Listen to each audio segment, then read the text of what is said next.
game. You don't play to just play it. Come after me! I'm the man! I'm for you! Can't wait! Let's go! All right. Like that intro. Loving it. But we're back here. It's another Tuesday. Got three of us this week. As you know, Jake isn't with us this week. He's taking care of some business, but he should be back next week. I'm excited for this show. You know, we got a lot to talk about. You know, we got some college football.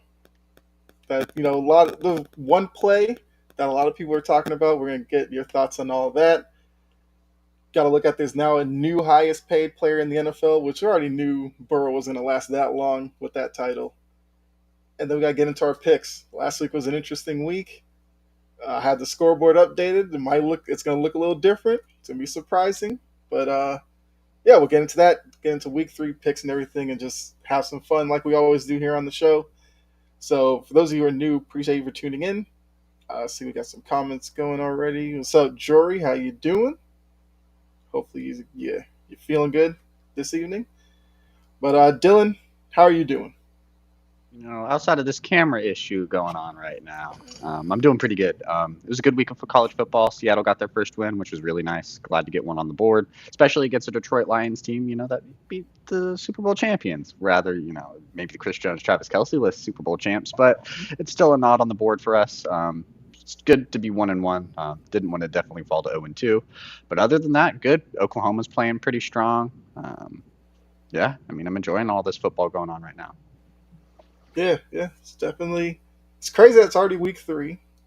Like, I can't wrap my head around that. But Greg, how you doing tonight? Hey man, look, it's always good to be a Cowboys fan. Another week, another dub. And next week we play the Cardinals. I'm looking forward to another great week. Houston, on the other hand, college. It's a little struggle, man. We try not to talk about it. It's a basketball school right now. And Right. for the Rockets, you know, they got their problems. Hopefully, we can turn those things around internally and externally. But man, me personally, I'm good. Can't complain. All right. I mean, look, your Cowboys they're doing all right. All right. I'm glad. You can't have everything. All right. Houston can't be great too. Yeah, man. Look, I'm being calm with it because it's like, you know, they're gonna have at some point there's gonna be a bad loss and then people gonna blow it up and it's gonna be intermediate. So I'm preparing myself. I'm enjoying all these games because the storm is gonna come. We're not gonna have a perfect season. It's a tough schedule on the back end of that. So, you know, I'm taking my strides, laughing at New York Jets and laughing at the Giants. I could do that all day. We're good. Yeah, I'm sure a lot of people will join in with that Absolutely. sentiment about them. You know. Yeah, I mean, look, we'll say that we'll get into that as we talk about week 2 and everything. Sure. Don't give them compliments, as Jory said. But we're going to start with college football. There was probably the biggest game of the weekend, Colorado State. Look, in terms of college football, it's all about Colorado. Colorado's become like the place for celebrities to go. It's in pop culture. It's just what it is right now. But in the game over the weekend, they played Colorado State. Actually, let me get my screen here really quickly. But there was a play that happened where a little bit controversial, I would say. Let's add that. Let me know when you guys can see it. Yeah, I can see it. Yeah, I can see it. Well, that's not going to work. All right, yeah. So there was a play down the left sideline, you know, thrown it to Travis Hunter. Was it Henry Blackburn came over, hit Hunter. Hunter ended up leaving the game with what we found out to be a lacerated liver, which led to a lot of people wondering, was the hit dirty? I feel like there's two sides of this, so I'll wait and give my opinion at the end. Let's start with you, Greg. I know you got big dogs on campus, the college show here on Sports Empire. I never threw that plug in for you, for free. For sure. But what were your thoughts on the play? Look, I think that it's not like a Blackburn issue. Well, first, the play, the play is a football play that is dirty. And me personally, I don't know. I guess by the letter text of the law, since you threw a penalty, it technically is dirty. It's not a clean play.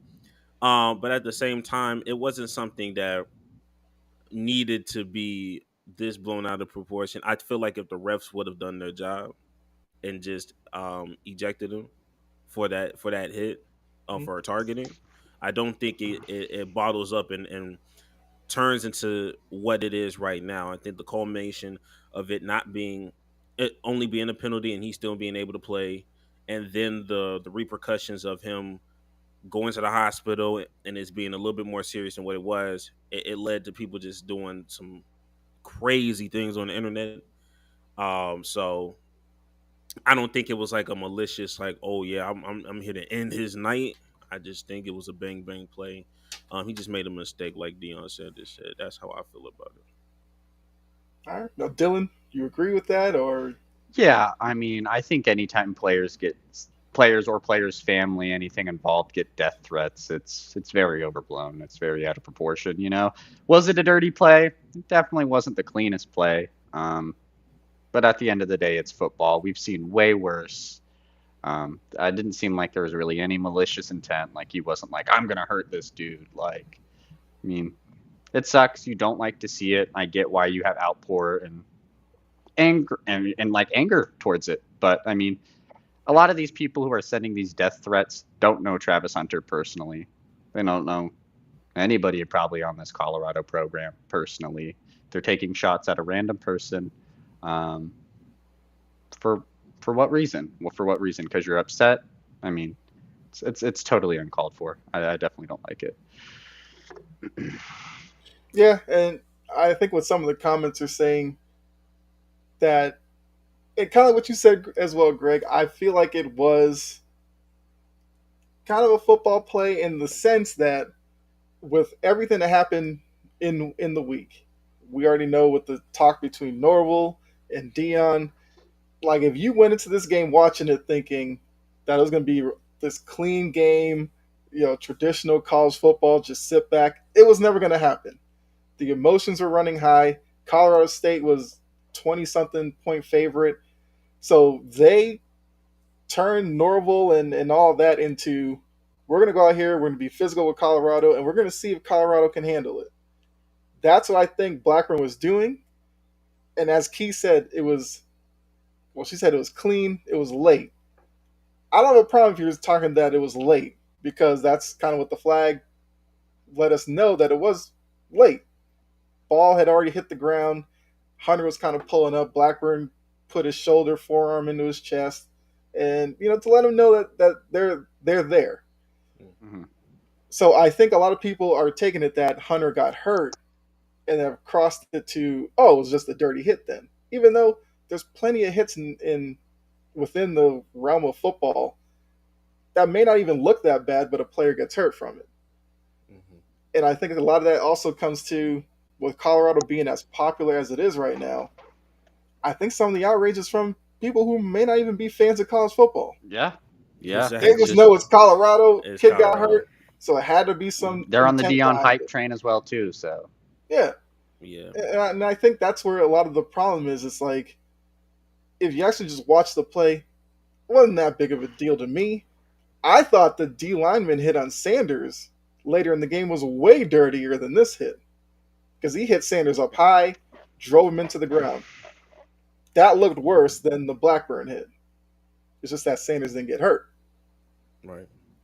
It was a So more crucial hit too. It was just like that was a lot more crucial hit. I think it's a lot of things. I think it seems like like especially with the African American community, when they decide to do something like this for Dion, it's almost like they look at kids like Shador, Shiloh, and Travis. It's almost like their own. So when you see that stuff happening, and you realize like, oh, this is supposed to be a beat down kind hmm of thing, and then you realize that Travis Hunter, if Travis Hunter would have played and continued to play for the rest of the game, and Blackburn get ejected, like I said, I don't think anybody bats an eye at this. hmm I think that, or even if they don't even eject him and Travis Hunter is fine, you're not. Nobody's watching Colorado State for the rest of the season. You didn't care, but Right. at the same time, once you realize it's Travis Hunter, and you also understand that he's not going to play for Oregon and USC, games that you were anticipating more than Colorado State. Colorado State became interesting once it happened. Not, it wasn't an anticipation game. Actually, I think it was more of like a, oh yeah, this is a tune-up game. We finna blow them out. The coach is talking crazy, but we really tuning up for Oregon and USC anyway. Now that you don't have Travis Hunter for Oregon and USC, now there's even more emotions to it. So it's one of those things where it's just like, yo, like the intent. He was playing football. It seems like everybody's you know, everybody's upset except for the people involved, the organizations involved, the colleges that are involved. Nobody else wants to talk about this outside of social media, Twitter, and talking heads that want him to be suspended or all this stuff. And however many games, Travis, I think Michael Irvin said that, and I love Michael Irvin, but dude, that was relax. He said he wants him suspended for how many games Travis Hunter is out. I'm like, you don't care. Even if they implemented that, you wouldn't even go check Colorado State to see if that was actually going down anyway. Right. Relax. We get that you're passionate, and it's just passionate fans, passionate non-fans. It is what it is. I'm just glad he's all right. You know what I Yeah. mean? That's all that is. Okay. I mean, that's good because like I said before the show, like I got some point of views out on TikTok and Instagram that had me scratching my head, and that's when I started realizing like it's because of the popularity of Colorado right now that a lot of people are, as Jory put it, taking this way too far. And Dylan, you did bring up like the whole death threats and stuff. Like, I hate seeing stuff like that when it's like professionals and you're dealing with that because Madison dealt with that, not death threats, but racist stuff after the Eagles game. We're talking about a college kid playing football Probably 20 just years because, old. yeah, just because he hurt a player on a team that you all of a sudden are a fan of. 4 weeks ago. Doesn't mean you gotta sit there and bully him and his parents. Like, it's not that big of a deal. It's like Agreed. Dion said, like, it's football. At Agreed. the end of the day, it's just football. It's a kid's game. Yeah, I think it's crazy. I don't know like what. I mean, it's the passion, obviously, but I don't really know what makes people be like, I'm gonna text this person's family, find out who they are, send them death threats. It's like, man, really? Yeah. It's a little upsetting. I mean, Madison also said like he would love to see accountability on social media, which I was like, I mean, we could all dream for that, but Man, it's probably not going to happen because a lot of people on social those media, family they have get, all those screenshots. well, that's I mean, true. yeah. That is also, yeah. I mean, I imagine some of them aren't troll accounts, probably. Yeah, you would assume most of those are faceless names and crazy usernames. Oh, Stuff definitely that, now. I bet so many people went back and deleted them after like all the reports came out too. Yeah, just And plus, for a lot of people, it's like if I sit behind my keyboard, type this up, and send it, like who's really going to come looking for me? I can say whatever I want. Then if it gets a little too hot in the water, I delete it and I move on. Like it is what it is. It's 2023 and it's a social media age, and that's what we get. There's a little bit of good. There's a lot of bad about it. A lot of And bad, this just- definitely. And this just falls into the bad category. Exactly. Yeah. Let's see. We had some college football. I mean, John was wondering, can we admit that Florida State's overrated now? Mm. And John wouldn't call talking them about overrated. Alabama's. Then I John would say talking about Florida Alabama's. State's a pretty good team. You got to remember that Boston College game was a very emotional game for them. It's basically it's like their 9/11 tribute game, isn't it? Or it's It's it's the- a red bandana tribute. I don't know what it's for. Yeah, but- it's for there's a kid who okay. So I believe like died saving some people from 9/11, so they do a like red bandana game to recognize the kid. okay, so yeah, yeah, I mean, it's that was a definitely one very of the emotional game. Emotional games for Yeah. BC. Yeah, it's a super emotional game, a conference game. Florida State probably overlooked them a little bit, and Boston College gave it to them. Florida State still came out with the win. Every team gets games like that. We see Ohio State maybe get close to playing a team like Indiana or just a random Big Ten opponent, Maryland. Like, it happens. Like, I think Florida State will be fine. Let's not forget that they smacked LSU, just like a team that they knew was ranked higher than them at the time. They really tried to game plan for it. They probably overlooked BC a little bit, and BC was going to play at their best, this game. So I wouldn't say so. Bama? Yeah, Bama sucks, though. Man, that was hilarious. The circle back on the Colorado thing on a non Blackburn issue. The overall game was great. You know what I mean? Like, that was an overall solid game. Even though being on the East Coast, I was like, all right, buddy, let's wrap this thing up. It's 2:00 in the morning. But it's just like having Shedeur Sanders, have to go 98 yards. On top of the penalties that was accumulated on them, and to still make a touchdown. And people are not really like dissecting this a lot in overtime, when it's almost like a forbidden rule to not receive if you win the coin toss in overtime. Because if you score 3 points, all the other team has to do is score 7, and they're good. They don't even have to worry about the point after. So you try to put the pressure on them. And Deion, he received it. And in his post conference, he was saying that he received it because he wanted the ball in his son's hands, just to put pressure on that other team. Like, those are just things that most coaches are not going to double down on. They're going to be conservative. They're going to go just, make sure that, they take every precautions to win the game. And Deion has just been on pressure mode from start to finish. Shedeur was poised in that pocket. Was able to, rally his receivers, even though he didn't have Travis Hunter.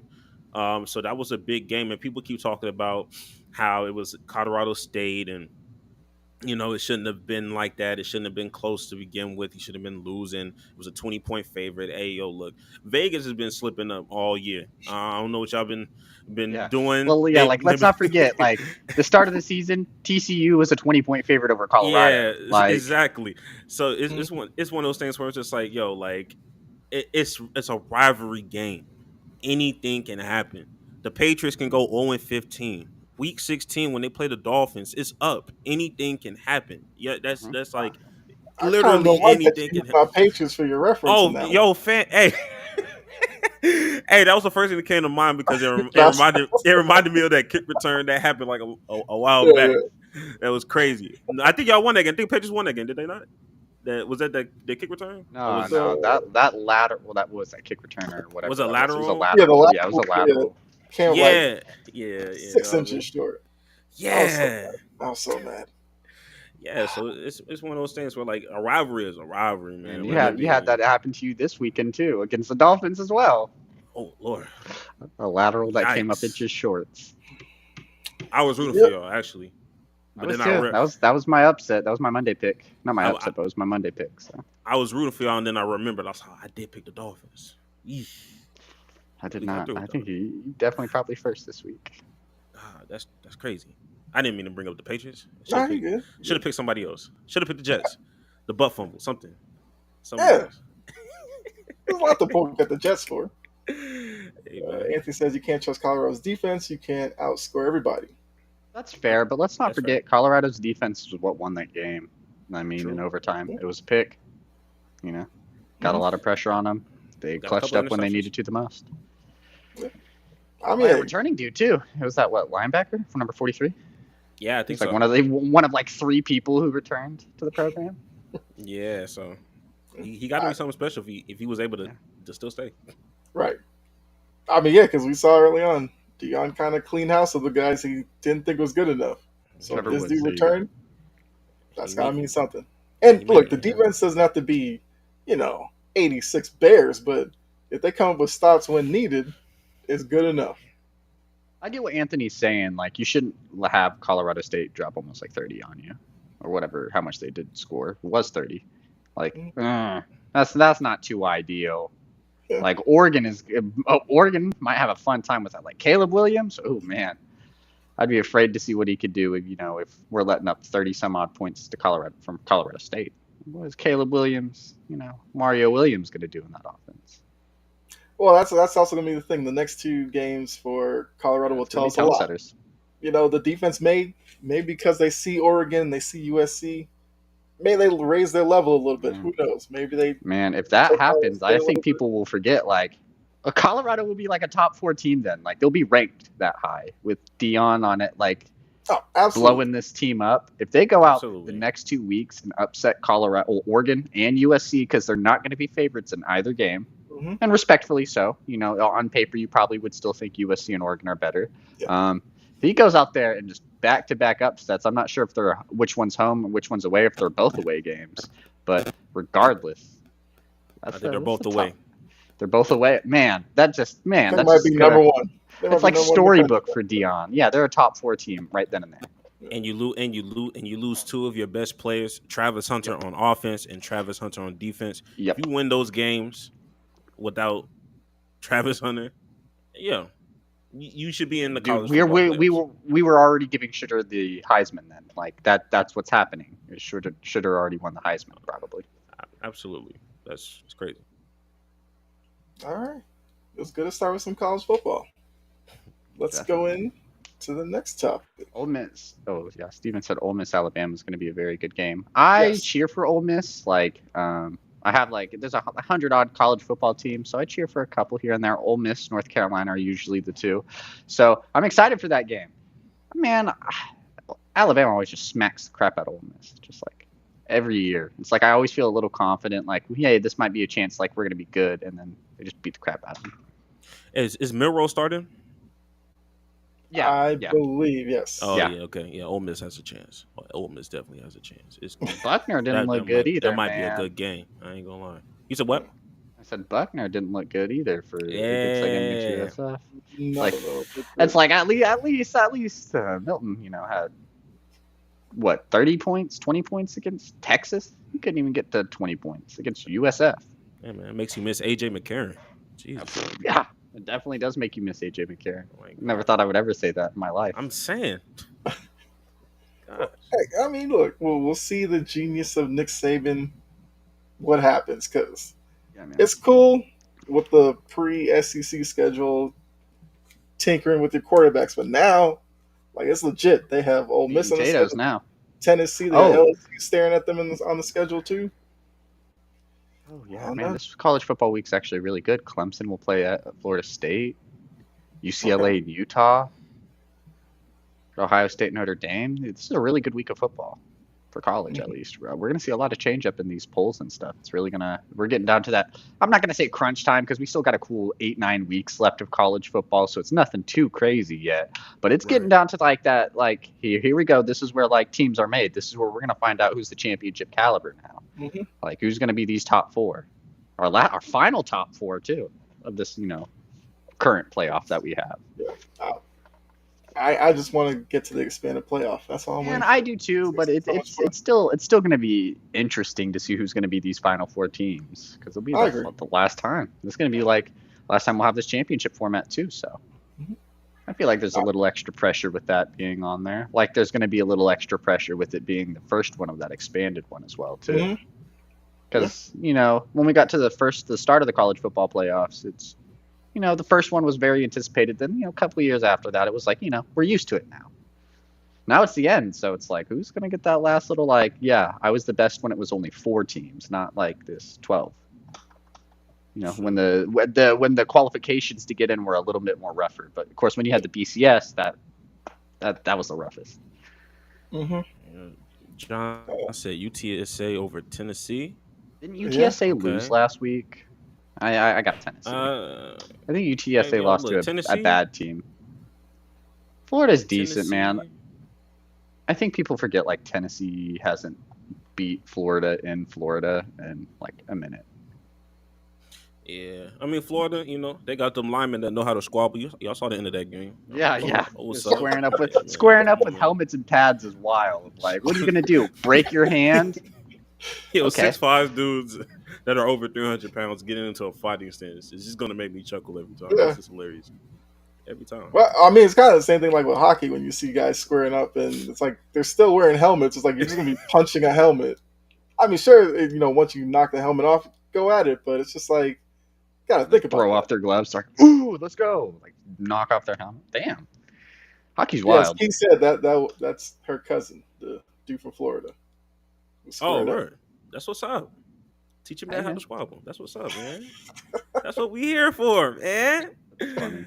That was hilarious, man. It was. It was. Did like any of like you and the family have a discussion about that? Like just being like, what is he doing?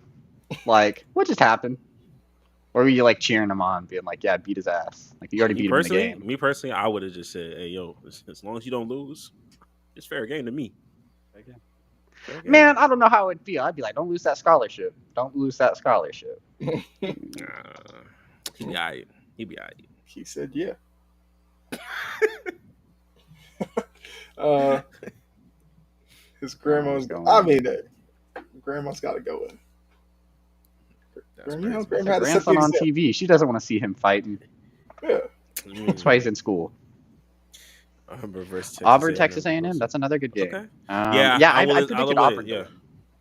I think I have Auburn winning that game because Texas A&M is just bad. I don't know.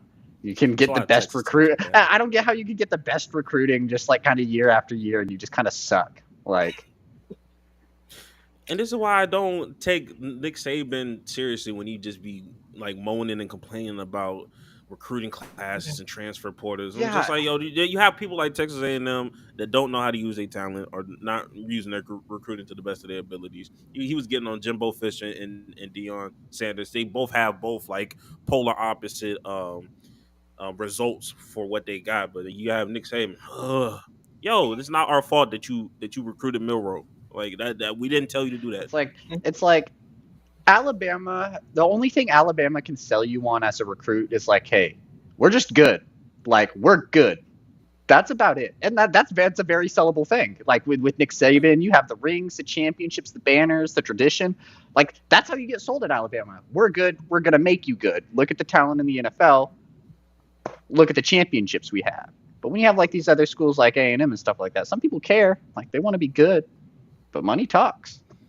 Mm-hmm. You know? Money definitely talks. Money Absolutely. talks. Some of these guys, they do care, but you could convince some of these guys like, oh yeah, I could win at Texas A&M, but if not, I'm getting a bag to come here. You know, I'm still going to be a top 10 prospect, maybe, if I play good. Like, what's funny to me is like Saban's just mad that he can't stash a 5-star guy behind 2 other 5-star guys because now that third 5-star is like, it's like sorry, Saban. It's like we can't load up the rosters, man. Like, sorry that, you know, this 5-star is like, man, I don't want to sit for 3 years to play for one. Maybe I want to go play, you know, right away at Oregon, or maybe play my second year at Oregon. Not, you know, be a redshirt senior. Right. Yeah, that's crazy. That boy Saban is like, oh, I'm sorry, Mr. Saban, that I care that I don't want to be exploited. I don't know. I'm just like, sorry, I don't want to be your 7th string quarterback, man. I kind of want to make the league. I don't know. Well tied, but hey, like Missouri literally says I'll start next week. I think I'm going there. And money, yeah, and money. Yeah. Mm-hmm. Crazy. Because you got to think, some of these guys, like, yeah, going to Alabama would be cool and all, but some of these guys are like we said, getting the money, and they're still getting a position to play earlier than what they would at Alabama, which is kind of the best of both worlds. Like, I like Saban. I think he is kind of a big baby when it comes to stuff like this. Like, shut up, you have the championships. Like, you are literally the greatest coach in college football. No one's probably going to argue that, I don't think, at least currently. You know, maybe say Kirby Smart, but I think Saban still has the championships to, you know, kind of hold that over him. So it's like, you're still winning, you're still getting results with what you're doing. It's just you're maybe not having, like, you're going to have to, you know, plug and play a little bit sooner, you know, not rebuild but reload, and you kind of have to do it a little more often than what you were doing before.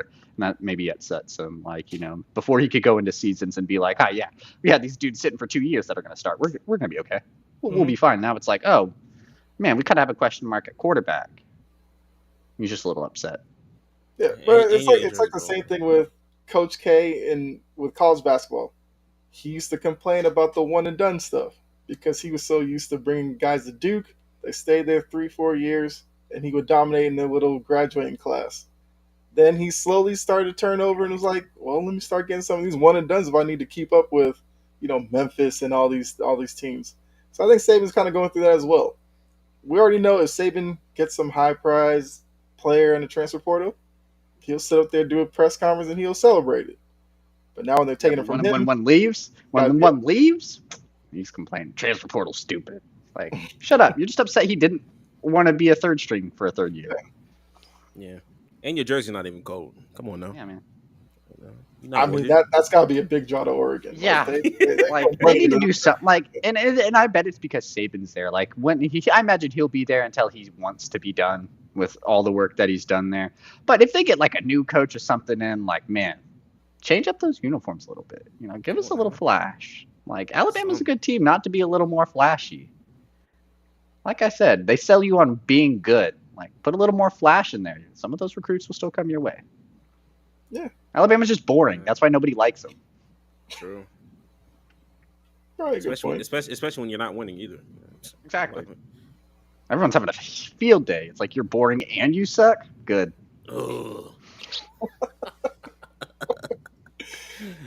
Alabama fans are gonna love the past like 10 minutes if they are not tuning in now. When they look back on it, they're gonna be like, I've seen Jory hasn't been commenting anymore. We lost her.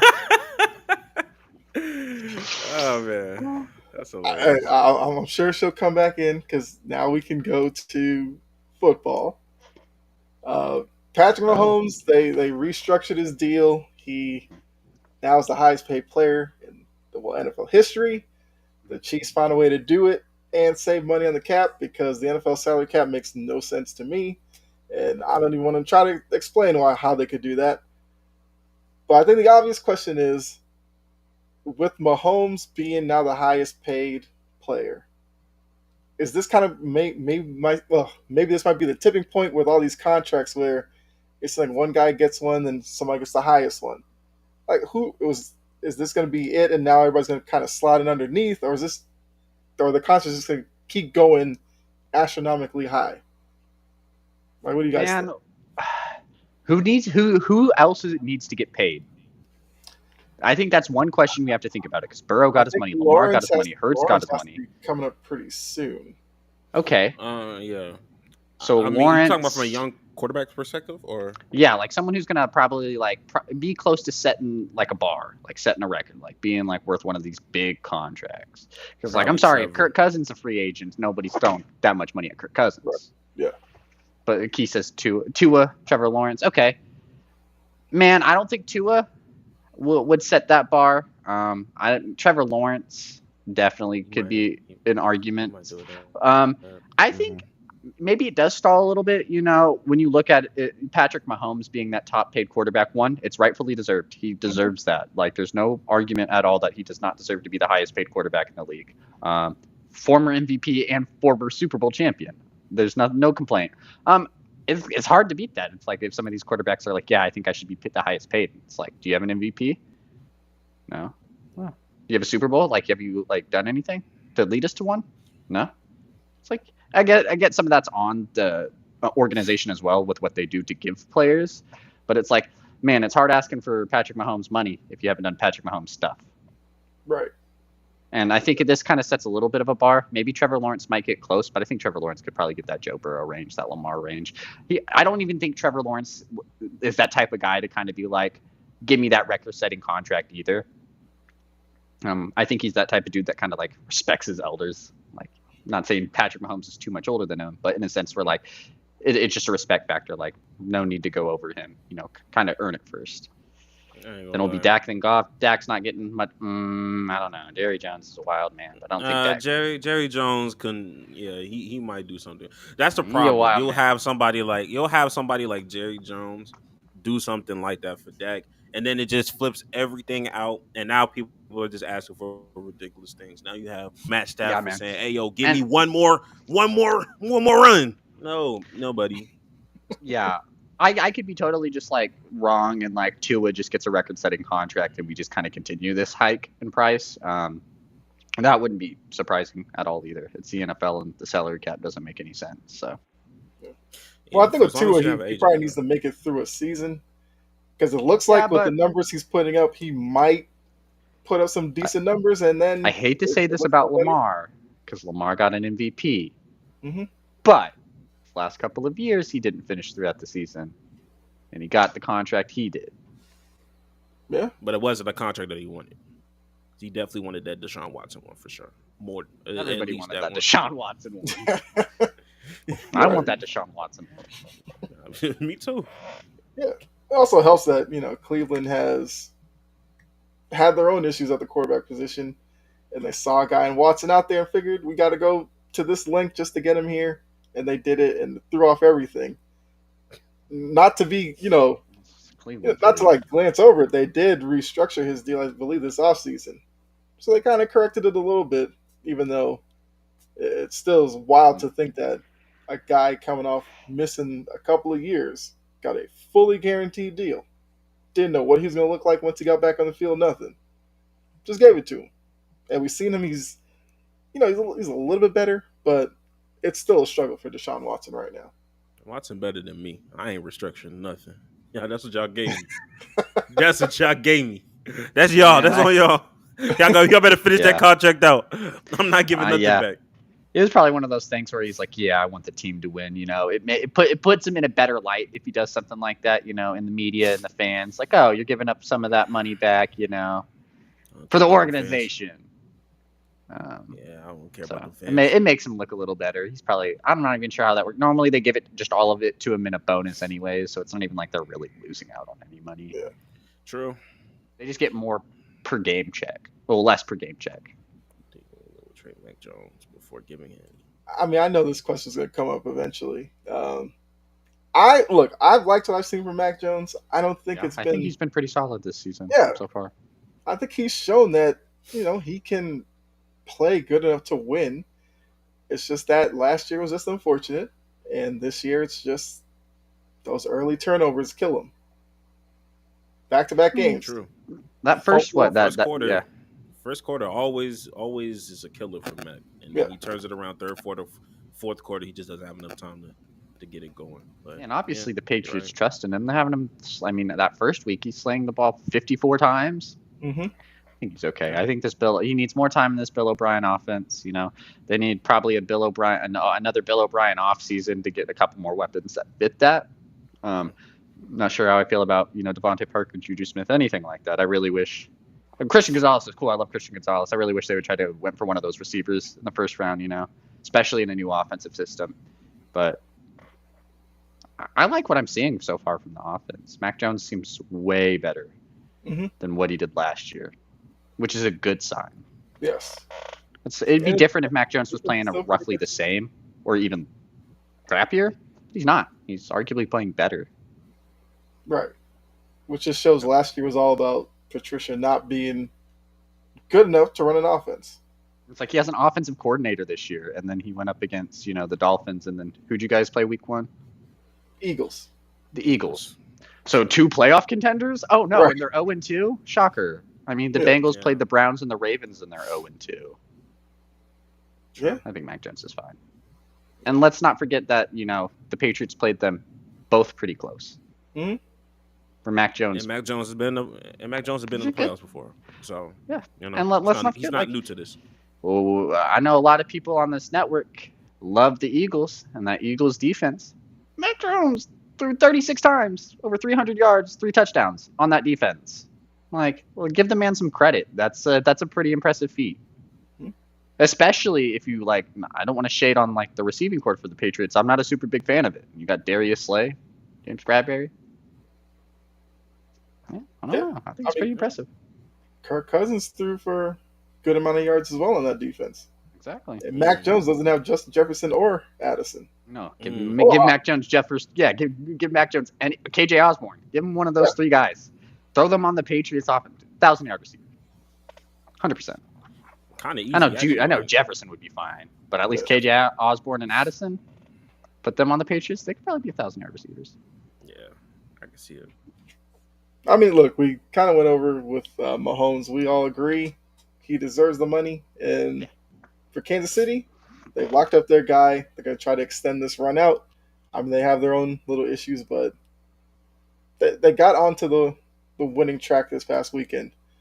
Classy move by Kansas City doing that as well. They've always come out and been Patrick Mahomes is the best player. We're going to pay him like the best player. And They always keep up on their word. I do That's think good. Kansas City. I'm not a Kansas City fan. I lived in Kansas, around that Kansas City, Missouri area my whole life. Not a Chiefs fan, but they do always have respect for their players. That's something like that organization is really good at showing respect to their players. There's not a lot of bad stories of players being like, yeah, no, the Chiefs screwed me over. I hated it here. Like all of them pretty much have good things to say. Tyreek Hill was a little fishy, but that's because Tyreek Hill just didn't get the money he wanted. Right. And that was an insane contract. That was an insane contract. I'm not gonna lie. It was. I mean, he's doing his thing with Miami. Maybe it might have been worth it, but He's can't hate performing. Kansas City. Kansas City ended up still winning a Super Bowl without it, so they were right in a way as well too. Yeah, don't think you're gonna. I don't think you have Chris Jones on your roster if you kept Tyreek. So That's an interesting comment from John. Heard they made it a shorter deal, but more money is because Andy Reid is going to retire in 4 years. I believe it. Get that man another Super Bowl or two. Mm-hmm. What else does he really need to prove? I mean, how many does he have? He has just 2 with the Chiefs, right? Yeah, just 2 because he had. Man, he's not going to get into that Belichick range. Like it's hard. It's going to be hard to get that Belichick range, But still going to go to the Hall of Fame regardless, even if he retired now. Sure. Yeah, absolutely. I mean, Anthony brings up something about Kardashians and OBJ. Look. OBJ is going to do what OBJ. Is he playing next week? I heard he got an ankle injury. Yeah, he got injured. He got injured last week, so I was like, oof. Shocker. Week 2. It's kind of like when was it going to happen, not if. Man, I feel like on an older episode, like when. Like I told Jordan, man, I told him, I was like, you're going to be upset when Odell Beckham's injured by like week 3, and then you're not going to know what to do. And then it's week 2. He's injured. So, yeah. Hey, man. They got Aguilar touchdown reception. Yeah, it was a nice touchdown reception, too. Over the shoulder. I was like, I didn't know Aguilar could let alone catch a ball, but an over the shoulder one. Wait till next week. He's going to drop a very easy pass, and then Ravens fans going to sit there and be like, why do we have this dude on the roster? It's going to be like a 70-yard bomb. He's going to like straight up burn his cornerback. Yeah. Just drop it. And he's going to just drop it. Not even a bobble, just straight like through his hands. Just straight drop it. Going to hit him in the back of the helmet. It's going to be like all that speed, man, for nothing. John says OBJ is playing this weekend, so okay. Hey, guess it was a tweak. You never know with that man. Yeah, never know. Never know with the Ravens. Exactly. They've already lost Dobbins and everything. But let's look at the scoreboard here with the picks. Greg, I mean, you're the only one who went over 500 this week. Yeah, man. You had a 3-2 in 1 week. Because we all tied on, which pick was it? The Saints. The Saints was -3. It was a 3-point win, so that was a push. So we all got a tie from that one. But Greg went 3-2-1. I was 2-3-1, which I mean, after going 1-4, I'll take it. True. Dylan and Jake went 1-4-1. So now Greg's 6-4-1. Jake and Dylan are 4-6-1. I'm 3-7-1. I just want to state all my picks were like 1-possession games, and that's what angers me. Like, what's going on, Green Bay? What's going on, Green Bay? Why we got to choke that hard? Like, what's going on, Arizona? Why we got to choke that hard? Like both games. That was crazy. Good picks, nice picks. I mean, they just choked. I watched both of them happen simultaneously, and I was like, well, now my picks are crap. I was like, I hyped up the Cardinals, and then Daniel Jones was like, I'm gonna play good now. It's like, fuck you, dude. Hate the Giants. Daniel Jones doing what he did. I was like, wow, this is crazy. Because I was clowning some of these Giants fans, like when it was in real time. Everybody was. Once I saw Josh Dobbs truck somebody into the end zone, I was like, oh, it's raps, yo. It's not gonna win. Y'all how we done. letting Josh Dobbs truck people? That was crazy. And then it turned into, oh wow, they can really come back. Wow. Mm-hmm. Oh wow. Okay. They're down 20-0 at one point. Yeah. The same with what was that other Broncos Commanders? I was like, yo, y'all really finna sell me? Then the Commanders did some DPI. I was like, hey yo, look, hey, thank you for saving my pick, though. Thank you for saving my pick. Yo, I ain't gonna lie. I was so surprised they did not call that. I was surprised too. I was expecting that yellow flag to come out. I ain't gonna lie to you. I was like, man, Russell Wilson at this point, the NFL don't like you, bro. They're like, we're not gonna He help got the you Hail out real Mary off. quick. I'll give credit. Like that Oh, was a they wild did. Hail Mary. I'll give credit where credit's due. Like he did throw it to the end zone, but he still got credited for a touchdown. So can't hate it. True. That's very Yeah. true. And then the Steelers Browns, Nick Chubb, yo, that injury was crazy. I feel so bad for Nick Chubb. Yeah. So bad for him. My Because he covered dad the he didn't Georgia watch my one, dad didn't watch came the back game from it. last night. My dad's a big Nick Chubb fan. Didn't watch the game last night, and like he was trying to find the injury, like waiting for it on ESPN, and they told him, like they even said on ESPN, like they wouldn't even show it. Oh yeah, they weren't. It was bad, man. You had to Like, go on the internet to find that one. But it reminds me of that 2015 because in 2015, like he wrecked his leg crazy. He tore his MCL, PCL, ACL all at the same time, and people were just like, "Oh yeah, he's done for." And then he ended up being like a super great running back afterwards, and start squatting 600 pounds for breakfast all the time. And then this happens. I'm just like, oh, he may not be human because I mean, like if he come back, and I I'm hope not. he does, that man. I'll never bet I don't know against about you guys, but I think he's the best running back. I thought he was the best running back in the league. Yeah, So I it believe definitely sucks. Like you never want to see injuries happen, but you don't want to see it happen to the best. Like Cooper Kupp being out right now sucks because honestly, if Cooper Kupp was probably on the Rams with what they're doing with like Puka Nacua and Cooper Kupp, man, beat the 49ers. Probably could have beat the 49ers. Even Jonathan Taylor not being out there right now, It's as just not the same. as well as Anthony Richardson is playing like decent, like that would have been a nice combo to have Michael Pittman have some better openings and better targets on top of I completely running agree. game. Yeah, I completely agree, man. If Anthony Richardson and Jonathan Taylor were out there on the field right now, oh man, Ursay, jeez, they would have beat Jacksonville probably week 1. Yeah, they'd probably be undefeated because. Yeah, we would have been talking about them probably as that AFC South team. We'd have been like, oh, Indianapolis might be for real. Richardson I'm probably still not won't play, gonna though. still not gonna root for the Colts because I can't stand Ursay. But Yeah. I'm fine with seeing Richardson playing better than a lot of us thought. Because it's kind of crazy to think between he, Stroud, and Bryce Young, he is outperforming those other two by a mile. 100%. Yeah, I mean, really. what we thought about him is like he's the biggest rushing threat out of all of them, and running them, but they're using him like they should. Running him on the goal line. He had 2 rushing touchdowns before he had to sadly get out. My only big issue with him is like, man, that dude takes hits. Like, like don't throw your body out there. Like you're gonna have to get that Josh Allen treatment. Like they're gonna all the coaches are gonna have to be like, stop running the ball. Like do something else. Slide. Like concussion. Yeah. He pulled out of that week 1 game for a couple of snaps. Well, for the rest of the game, or was it? He was pulled out at some point. Minshew came in week 1, and then week 2 to get a concussion. Man, and then probably not to play week 3 because you have a concussion. Right. Yeah. He'll learn. He's a young guy. I mean, he's like the size of Derrick Henry, so in his mind, it's like I'm a truck any safety or corner's gonna come up at me, but I just don't want another Tua situation, man. These little guys in the NFL hit.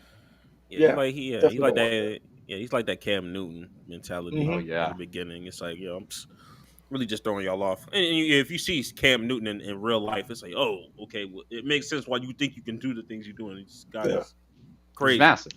Yeah, it's like 6'5". It's like these guys are like 6'5", 240. It's like, I understand why they're doing 5'10" that. safeties. It's like these safeties 5'10", 180. It's like, I would try to truck them too if I was 6'5", 240. You got 80 pounds, 60 pounds on these guys. True. I think CJ Stroud has surprised me too. He looked good. Like, he looked good this past weekend. Not gonna lie, I don't really show love to the Houston Texans like that. If he has some better, trenches, up front, he'll be a little bit better. I like Tank Dell, University of Houston alum. He's cool, like him too. And then look, my what the Buccaneers. My division leader, my division champion I have, looking pretty good, man. Baker Mayfield doing Baker Mayfield things, man. I don't know. I agree. It sucks like Mike Evans only had like 70 speed. True. Could have got 2 touchdowns. But I'm trying to tell you, man, that's a coin flip. That division was a coin flip. It will always be a coin flip this year. And you can make a suggestion that any one of those teams, even with the Panthers versus Saints yesterday, it's just like you could find a way to figure out each team making its way into division, winning that division. Atlanta too. Yeah, because Atlanta's 2-0 as well. Yeah. Who would have thought week 2 like that division would be 5-1, and the only reason it's 5-1 is because the Panthers and the Saints had to play each other. That's crazy. Yeah. That is crazy. I ain't gonna lie to you. Because that was supposed to be like the worst division in football. We thought like everyone's gonna be like 9-8. Like it's okay. Right, yeah. It's a house hard. I will say that. Yeah. House hard. The NFC South is doing well. Doing well for sure. So let's go ahead. We'll get into the picks for week 3. If you're new, we do the Thursday night, Sunday night, Monday night. We have 2 Monday night games again this week. Then we do our locks and upsets, which I gotta feel like the whole Monday night thing, it has to be pushing Thursday night out the door. Good, and it should. I've been saying that for a very, very long time. Is get rid of Thursday, give us 2 Monday games. Call it good. Right, that has to be it. Unless they're crazy enough to think like going forward they're gonna do Thursday night and the doubleheader Monday night as a new thing, but I don't think. Man, to be fair, I'm not a big fan of that Monday night doubleheader. Now that I think, because it's I want to watch both games back to back. I don't want to have to like be stuck in a situation where like maybe I have to switch back and forth, or if they don't multicast it, like I can't do that. Like, man, I don't want to have to be like, what's going on in Panthers Saints game, and it's like, oh, the first play of the Steelers game was a pick 6. Mm-hmm. That sucked. Yeah. I didn't get to see it live. I had to watch the highlight because I was watching the Saints Panthers game.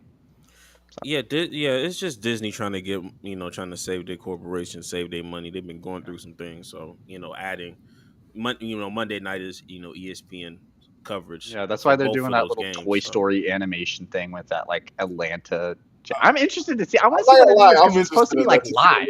Yeah. It's like I swear, if Calvin Ridley gets a touchdown, I better see a toy version of Calvin Ridley get a touchdown instantaneously because that's what they're advertising to me. That's why I'm intrigued to see what it looks like. But yeah. So let's get into these picks because like we said, we'll see what the plan is with the Monday night. I do agree with you because it would seem like before, like the opening week, they would have the doubleheader on Monday night, and it'd be like an East Coast and a West Coast game. The West Coast game came on after. Right. But now with this little staggered 7:15, 8:15, like I wonder how fans are going to kind of respond to it as we keep going with this. And if that's what they're waiting to see, like if it's popular still with the 2 games like that, then maybe they have the conversation about Thursday. Or they could just be looking at it as, well, we could still do Thursday, add another game to Monday. What's the problem? Man, I would be more in favor of a Tuesday game than a Thursday game. I remember during the COVID when we had Tuesday games and people were losing their mind. Man, I love it, dude. I got football every day of the week. Okay. I didn't mind. And at that time, we were like having some college games on Wednesday. Go back to the college season started on Thursday. Got some NFL games. It was a good time. It was a good time. We always had sports. The NBA bubble was like 1 p.m. tip off on a Wednesday. Yeah. I was like, I know there's people in school right now. There's like, people are in class. Right. Watching TJ Warren go crazy. Right. For sure. All right. So the Thursday game, we've got those good old New York Football Giants at the Niners. Niners are a 10-point favorite. Double-digit spreads always give me a little hesitation, but I mean, we've seen what the Giants look like, so it seems warranted. Well, I guess, Greg, since you are leading the picks and everything, we'll let you determine the order, how we're going to go about making our picks for this game. Me personally, I'm taking this spread. I'm taking this spread. I know that Saquon is out, but Saquon was out during that last drive anyway. So, me personally, I'm going to just have 10 points always scared me. Brock Purdy don't seem like somebody that's just going to 70-yard bomb this thing, but I understand San Francisco's defense. Like, I get why they're doing what they're doing. Take the spread. Every time I've betted against -10, I've always lost. I'm just gonna go with my gut. I still think San Fran wins, but it's gonna be closer. All right, so you're gonna take the Giants +10, but you think the Niners still win? Yeah, I think the Niners still win. I just it's gonna be a little bit closer. Yeah, it's gonna be closer. All right, Dylan, what you think? I mean, I'm going to take the 49ers -10. Let's not forget that the Giants came back against the Arizona Cardinals, a team that we looked at as, some of us still probably do think as the worst team in the NFL. So I'm not sure how much value I put on a comeback against that. It's a lot on Jonathan Gannon, the new head coach, than I think it's really on so much the team as well too. He was really on that roster. Buda Baker wasn't playing. It's like, cool, you beat the backups. It was an impressive comeback, but I'm taking the 49ers. I don't think 49ers will give up a lot of the same mistakes that Arizona did. Kyle Shanahan's a really good coach. Purdy's just going to go out there and does what he does. I mean, they can get up by 10, 15, 17, and then maybe the Giants might claw back here and there. 49ers are going to make a lot less mistakes. That defense is more calculated. It's very good. I think they're going to give Daniel Jones some struggle. Maybe Jones can get something off in the passing game because San Francisco really doesn't have the best secondary. But I think the 49ers win, and I would feel more confident just taking that -10 than thinking, the Giants are going to just have a miraculous week. Because let's not forget, they basically got outscored 60-0 in their first six quarters of the season. And now they're going against San Francisco, who's a really good team offensively and not anything like Arizona at all. I'll take the San Francisco -10. I agree. I'll go with the Niners here. I mean, I think the one thing that might work in the Giants' favor, it's Thursday night, and Thursday night games can kind of go all kinds of weird ways. But yeah, I'll put more faith in the Niners scoring on the Giants' defense than the Giants consistently putting together good drives against that Niners defense. So I think the 10-point spread is kind of a big one, but I'll take the Niners. I just like what they have going on right now, and Purdy is, showing people that last year wasn't a fluke. Fair. All right, let's go to the next one. So we got Steelers-Raiders Sunday night, which is, kind of old-time rivalry game between Steelers and Raiders back in the day. A little bit different this year. Steelers are struggling up until last night where they had the big emotional win over the Browns. The Raiders, I mean, they're the Raiders. It's just I feel like not a lot of people are paying attention to them because of the offseason, the past couple of years they've had. They still have Devontae Adams. So they got Jacoby Myers. That he's going crazy. I mean, as a Patriots fan, I had to kind of push Jacoby Myers out of my mind because, he had the lateral against the Raiders that cost them a game, and then he goes there and it's just and beat him, join him. I mean, you just a double agent out here just screwing the Patriots from within. It's all good, though. No, I mean, I do like Jacoby Myers. He was definitely one of my favorites on the Patriots. But yeah, Myers is questionable. I did see that. So looking at this one, they have the Raiders, 2.5-point favorite at home. How do you guys see this one going? I think it's an interesting matchup. I'll keep it pretty simple. Oh, yeah. I was going to keep it pretty simple. I'm going to take the Steelers here. The Raiders looked pretty good against the Bills, I guess, on that first quarter, that first half maybe, and then the Bills just ran away with it. I think we saw a lot better version of the Steelers we did week 2 than what we saw week 1. Kenny Pickett found a great connection with George Pickens. The only struggle that I'm really having is that rushing game sucks. Najee Harris hasn't been good. It seems like Jalen Warren's really their best option at running back right now. And man, that Steelers defense is pretty good. TJ Watt became the franchise leader in sacks. Really impressive mark. I feel like the Steelers give them a lot of trouble. Nothing about the Raiders impressed me outside of that receiving core. Josh Jacobs did not have a fun time in Buffalo, and the Steelers have a pretty stout defense themselves too. So I think they can take what they saw from that Buffalo, kind of incorporate that into a little bit of game planning. I got the Steelers maybe by 2.5 is cool and all. I can take Steelers by 7, like John said. That's a comfortable number, maybe even a little bit more.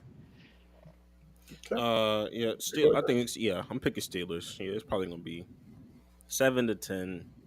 I just don't think Josh Jacob is going to have a fun day or a fun night that time. I think George Pickens is going to have a decent game. It's not really about the Steelers as much as I don't really have that confidence with the Raiders to keep up with them, offense or defensively.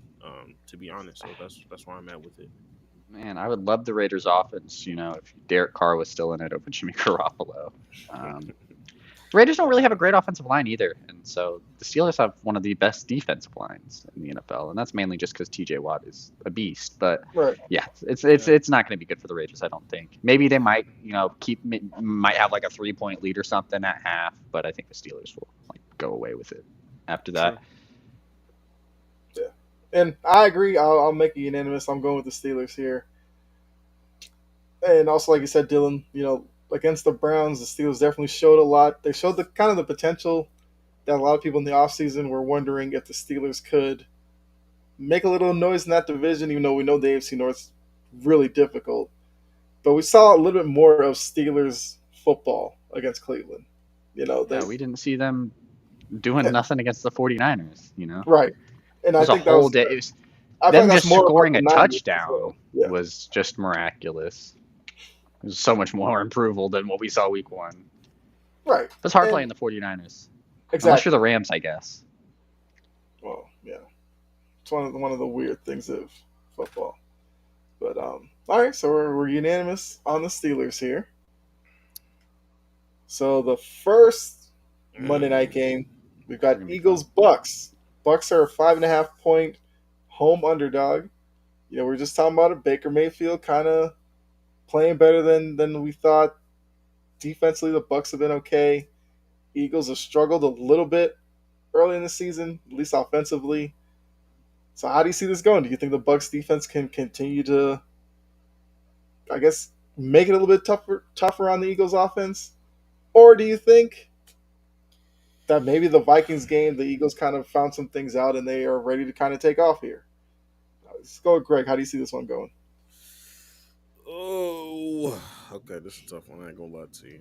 Mm-hmm. Because part of me, my gut feeling want me to take Tampa Bay outright. Okay. I kind of want to go there. Okay, let's just be different. I'm gonna take Tampa outright. Okay. I was gonna do like Philly, with a just as the spread. You know what I mean? But let's get shaky. Tampa Bay. All right. Dylan, you agree? Tampa Bay? Man, I'm gonna stay on the safe side and go Philadelphia, but I do think Tampa makes it a really, really close game. The Baker's looked good in that offense. Mm-hmm. He's being able to find the weapons, the receivers. He has great weapons and receivers. Not to say he hasn't before, but I honestly think Chris Godwin and Mike Evans is better than even Jarvis and Odell were even at that time with Cleveland. Man, looks by 9. Wow. John does bring up a good point. The Eagles' defense has been struggling. We saw, like we mentioned earlier, Mac Jones and Kirk Cousins both put up 300-yard passing performances, and I'm not sure if you would say the Vikings or Bucks have who has a better receiving core. But with that being said, definitely can make for a case for the Bucks. It's not out of the realm for Baker Mayfield to come out here and kind of do the same thing that they've been doing on this Philadelphia defense. I think Philadelphia is just one of those teams that gets better over time. Progressively as the season goes on, like they just kind of get into a dominant form. They did look a lot better last week than what they did that week 1, but also it's because, man, that Patriots defense is rough. I'm still going to take that safe side, take Philadelphia. Man, I think the Bucks could get it to like a field goal. Maybe we might be saying the same stuff for week 4 for Philadelphia, like, oh, they haven't looked too good. But I think, I think the Bucks got something with Baker Mayfield right now. Okay. So Greg's with the Bucks. Tim's got the Eagles. I'm going Bucks. I feel like the troubling trend that we're seeing, a lot of these quarterbacks are attacking the Eagles defense down the middle. I feel like Baker Mayfield's going to kind of do the same thing. Now, the Eagles missing Maddox definitely is going to hurt, even in that case, because he kind of plays it in the middle in that defense in the back end there. But yeah, I just think it continues. Now, I don't know if the Bucks necessarily win outright, because the Eagles have kind of just been finding a way to win, which is fine. Because I do agree with you, Dylan, that I think they're gonna look better as the season goes on. Like, you got to realize, it was a long year last year for them, making it through those tough playoff games, making it to the Super Bowl, then turning around the very next year, kind of going through that whole grind again. Right now, they're probably just pacing themselves. So I think they'll be fine in the end, but I think the Bucks get them this week. I really like what I'm seeing from Tampa Bay. And I've said before, if you're going to put a chip on anybody's shoulder and see them at their best, Baker Mayfield's one of those guys. Man, I was going to say, I was like, if I could have, like, if the universe was on the line and we had to, like, play a football game for it, man, Baker, the chip on Baker's shoulder and something like that, it'd be hard not to pick for him. He plays for his team. He runs hard. Like, maybe not be the smartest quarterback in the world and make the greatest decisions, but man, he definitely goes out there and tries. Yeah, you gotta give him credit for that. That's why I loved him at OU. I mean, I liked him at OU as well. He was definitely a favorite to watch. All right, so the other Monday night game. This one's a little interesting. We got Rams Bengals. Bengals are a 2.5-point favorite, even though there's a lot of questions about Joe Burrow and his availability with that calf injury. Stay out. Aaron Donald's coming in town. Stay Right. out. Oh, I think Cincinnati's got to be smart and be like, well, we'll give you this week, see how you are next week. But the Rams, you got Stafford performing pretty well offensively. Like you said, you got Aaron Donald defensively. Cincinnati's offenses looked off defensively. They look like they're missing Jesse Bates a lot, which is kind of understandable. He's one of the better safeties in the league. So, like I got this from FanDuel, so this is correct up to today. Do you think the Bengals minus 2.5? Do you think the Bengals get it done, or do they continue their struggles that we've seen so far in this season? Start with Dylan on this one. I think the Bengals do get it done. I think Joe Burrow probably plays this game. As much as I was saying earlier, stay out. Going 0-3 and still trying to make a playoff run. It's rough. They did look a lot better last week. I mean, 82 passing yards week 1, and they're actually throwing touchdowns this week. So definitely a lot better improvement from the Bengals. My biggest issue is this game is this Rams defensive line. They got Aaron Donald and a bunch of young, hungry guys led by Aaron Donald. It is not fun. Cincinnati has a crappy offensive line. We've seen Joe Burrow get hit after hit after hit so far just this season alone. Man, that offensive line has to be the key, because if you're letting Aaron Donald and whoever else just kind of run ramshot through there, it's not going to be a fun day. They don't have a great secondary. Seattle and even a team like San Francisco was really good on passing on them over time. So I do think if Joe Burrow could get comfortable in the pocket, definitely keep his pocket, not get rushed really too often, I feel like the Bengals could get it done. Man, it's rough. It's rough. That Bengals offensive line is just so bad. But give me Cincinnati. I think it's going to be really close. But if the Rams win, it's not any sort of shocker to me. I completely understand it. I just don't think. I think Cincinnati's going to play a lot harder, not trying to go 0-3. All right, Greg, you agree? Give me Rams. Okay, understandable. Understandable. Yeah, give me Rams. All right. I mean, for me, I think a lot of people looking at the Bengals offense, my biggest worry might be Bengals defensively against this Rams offense that all of a sudden is looking pretty good. I mean, with the whole Cam Akers stuff out of the way, all that craziness. That seems like Steelers straight for Cam Akers. That's my only comment on that. I mean, somebody's gonna probably acquire him because he is talented. It's just Miami, bro. It feels like that's always the rumor with running backs. Right. So he'll end up somewhere, but we'll see if Cincinnati's defense can hold up against Stafford and Puka, who everybody's loving Puka right now. I'm gonna take Cincinnati. I find it hard to believe they're gonna go 0-3. I mean, I've gone as far to say I think the Bengals win the Super Bowl this year. I said that in the preseason, so I kind of got to ride with them right now. And that's the only reason why I'm going with them. I would not be surprised if the Rams did win this one because, look, Bengals offensively, it just seems like something's off, and then defensively they're struggling. But I think they start figuring out this week. I do think Burrow plays. I'm in the same boat as you. I'm pretty sure I picked Cincinnati to go to the Super Bowl. I had them lose it, but I'm pretty sure I had them go to the Super Bowl. So that's kind of need to pick it up here, guys. Come on. Yeah. Right. All right. So now we can go. I have to go block for Joe Burrow. I'll go block for Joe Burrow, man. So we got sure the if I can rest hold of up Aaron Donald though. He might eat me. Get Joe Mixon to chip him. You'll be all right. So we got the rest of the week 2 schedule. So now we got to do our locks and our upsets. Some interesting lines on here. Zoom in.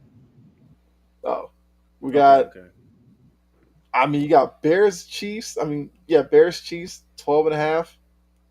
Cowboys Cardinals also at 12.5. Oh my God. Pretty big spreads. Texans Jaguars got 9.5. Ravens Colts 7.5.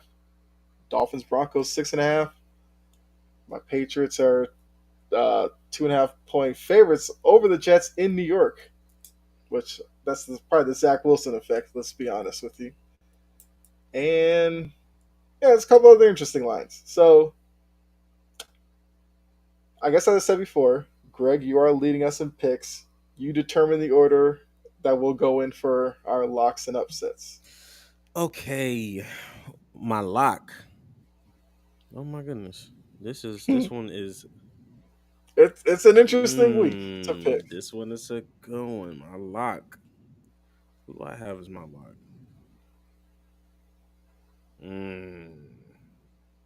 This is okay. My lock, and I'm not. I'm telling you right now, I'm not confident in this lock. Okay. Seattle, against the Panthers. Okay. Seattle beating the Panthers. Putting that at my lock. He kind of scared. Bryce Young kind of scared me yesterday. I'm like, oh, he can dot it up like that. All right. Ugh.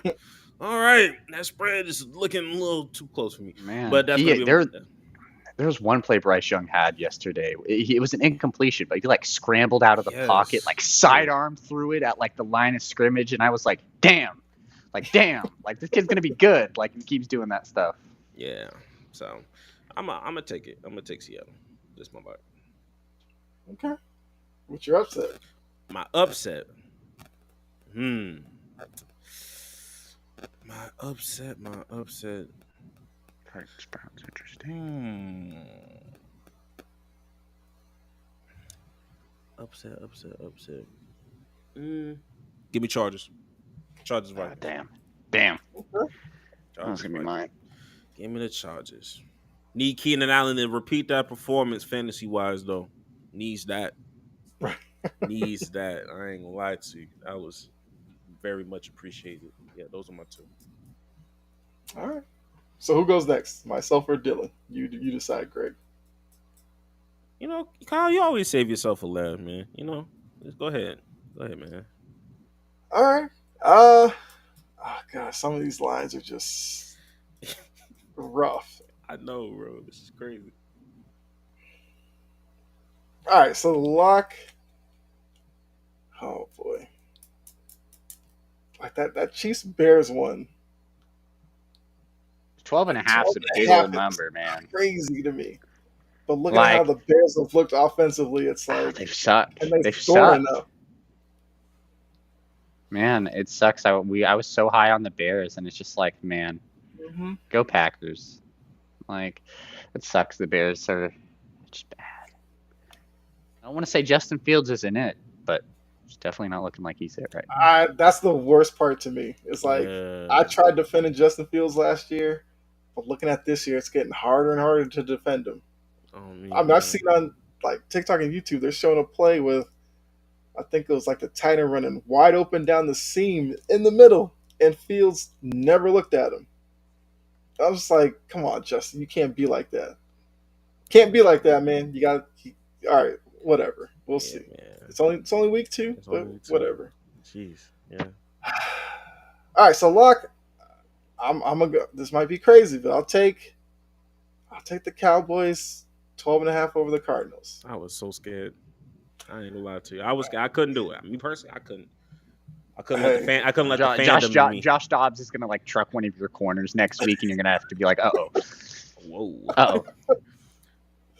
I mean, I guess between the two 12.5s, I guess I feel a little bit better about the Cowboys against the Cardinals. I feel like defensively, they'd have to do something against Dobbs. And then offensively, I think I'll probably regret it come, Sunday night. But it is what it is. I'll just go with that one. My upset.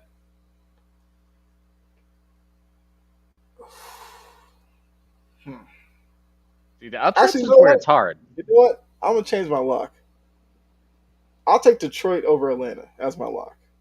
I thought you were about to change it to my lock, and I was about to say, let's swing some hands, Kyle. Because I know Atlanta's looked good so far and everything. I do think it was a little bit of fool's gold because Carolina just struggled in week 1, flat out. And Green Bay had that game in control Sunday, Jordan Love, and then yo. somehow just blew it. So I feel like Atlanta's 2-0, but they're kind of fortunate. I think the Lions bounce back, and I think the Lions -3. Yeah, I'll take the Lions as a lock. And they're going on the Okay. road. I seen Atlanta on the road. It's All I gotta much say, different than when they play at Seattle home. has 6 straight dubs against Detroit. Screw you, Detroit. That's true. I mean, I did have Seahawks in my upset last week for that very reason. I will make a comment. I picked Seattle week 1. We lost. I didn't touch them this week. We won. Mhm. It's how it was last year. Anytime I would mention Seattle's name in any of my picks, we lose. So it's like I'm making a pact now. Like we're gonna go 16-1 because I haven't picked them. Like I won't pick them for the rest of the season. We're just gonna go 16-1. Well, I mean, look, Greg took them as a lock this week. I took them as my upset last week. So maybe you're onto something. As long as you stay away from the pick, they'll be fine. We go 2-0. If we go 2-1, like it's definitely because something's happening. Yeah. All right, so upset. I'm going to go. I think John might have mentioned this one. That Titans-Browns one is looking kind of tempting. Okay. Browns are coming like off it. the Nick Chubb injury. Although they're saying Ford Kareem looked good Hunt. though. Ford did look good. And Kareem Hunt's supposedly visiting them. We'll see what goes on there. I imagine he'll sign. Yeah, I feel like that's going to be an obvious one. Tennessee defensively, though, they've been all right. And I think now with Chubb being out, that was like the safety blanket for Watson. Just turn around and hand it off to him. A lot more is going to be put on Watson's shoulder is whether or not he's going to be ready for it. So I'll go with the Titans. I mean, Titans +3. I'm not mad at that. So I'll take that one. I'll take the Titans as my upset. Okay. All right, Dylan, it's on you. So my lock, keep it pretty simple. I'm going to go Buffalo over Washington. It's 6.5. Okay. I think that's a pretty good line. I think that Buffalo-Washington game is going to be kind of like how that Raiders game was last week. Washington might score a little bit more, or Buffalo might score a little bit less because Washington does have a lot better of, I think, an overall team than what Las Vegas has. Mm-hmm. So I think it could be closer, but 6.5 is not a wild number for Buffalo to beat Washington by any means. So I'll take that as my lock. And then my upset's where it gets hard. I don't know what I've been looking at this list. I did like that Chargers one. That's what I was going to go with. And if Anthony Richardson was playing, I might have maybe took the Colts just cause. But that's not happening. I love Gardner Minshew. Not a big fan of that. Man, what is that? Man, I kind of want to take the Saints over the Packers. But okay. I just thought maybe the Packers just looked bad that last week. The Saints didn't look too great yesterday, or is that maybe just because the Panthers are slightly better? Who knows? I'm gonna bite the bullet. It's gonna be my last time doing this. I think Denver gets the upset, and if Denver loses, I'm not touching Denver. Maybe there's so many people who are on the same way of thinking. Like they're giving Denver. I'm gonna let my boy Russ have one more chance to cook. Russ has one more chance to cook. He has a chance to upset the Dolphins, and if he does it, I might pick him in the future again. It looked decent last week. The offense definitely looked miles better than what they did in week 1. Russ didn't even look horribly bad either. They kind of had the game kind of lined up pretty well. They let Washington come back and ended up taking the lead and had to struggle to get a Hail Mary to send it to overtime. Oh, well, not to overtime, but send it to even get close to overtime, and they just failed on that 2-point conversion. Sean Payton's definitely a way better coach than Nathaniel Hackett, especially with this Denver offense, and it shows. Maybe he can cook something up. Who knows? Miami looks like it's a good team. They did struggle, though. That's also because Patriots have a really good defense. Denver's defense has also looked pretty strong as well, outside of that kind of blow up in that second half. Yeah, give me Denver. I want the Packers to win over the Saints. I do like Jordan Love. I kind of on that Packers hype train and thinking they're going to win that NFC North. So I'm not going to pick the Saints to upset them this week. Okay. I did just realize that we missed our week 2 overreactions, which was, maybe because Jake wasn't here. I forgot about it because that was like Jake's new idea for the show. Which, I mean, I guess we could kind of do it now. Yeah, we can do it now. We're only at the hour 20 mark. Some time before the grids. We'll throw it in right now. Week 1 we did that. After week 1, our overreactions that we thought could be a possible trend to go further into the season. So now we saw what happened week 2. What are you guys' overreactions to what we saw on the field in week 2? My Go quick ahead, Dave. one. I'll be on the Steelers. Najee Harris is not a starting running back in the NFL. Um, Okay. as good as he's been, he's had struggles towards that second half of the last season, and even this part of the first season, including the before the preseason, off season. A lot of talks about him kind of being that number one back. Jalen Warren looked more explosive, kind of looked like a better pure runner, just looked like he'd taken a little more steps, leaps, and bounds. Najee Harris hasn't been too good. Yeah, I'm not sure what he ended up total wise, but I know at least in that third, fourth quarter, he had 12 carries, 43 yards. Not really too impressive stat wise. Man, I just feel like even I mentioned Cam Akers earlier. Just a combination of maybe different backs you could throw in there. Just Harris hasn't looked good in that Steelers offense. I'm not a big fan of that. Well, I'll let you know Harris was 10 carries, 43 yards. Yeah, 10 carries, 43 yards. I thought it was 12. So Yeah, yeah, crazy. And he had a longer yeah. 21. So outside of that one, yeah, it was He could be one of those running backs that I like. I'm not going to compare him to Kareem Hunt because they obviously play in different ways, but kind of like what Nick Chubb and Kareem Hunt had. He's a running back you'd be like, man, I'd probably want him to be on my starter, but he honestly probably plays this 2-back role better right now if you have a really good one. I think he's good. I just don't feel like he fits what the Steelers want there. Man, yeah, I just don't think he's a starting running back. okay. My first overreaction. Greg, what's your overreaction? My overreaction. I think I have 2 small ones. One is Josh Allen, Kirk Cousins, same player to me. They feel like the exact same player to me. Josh Allen may be the better quarterback.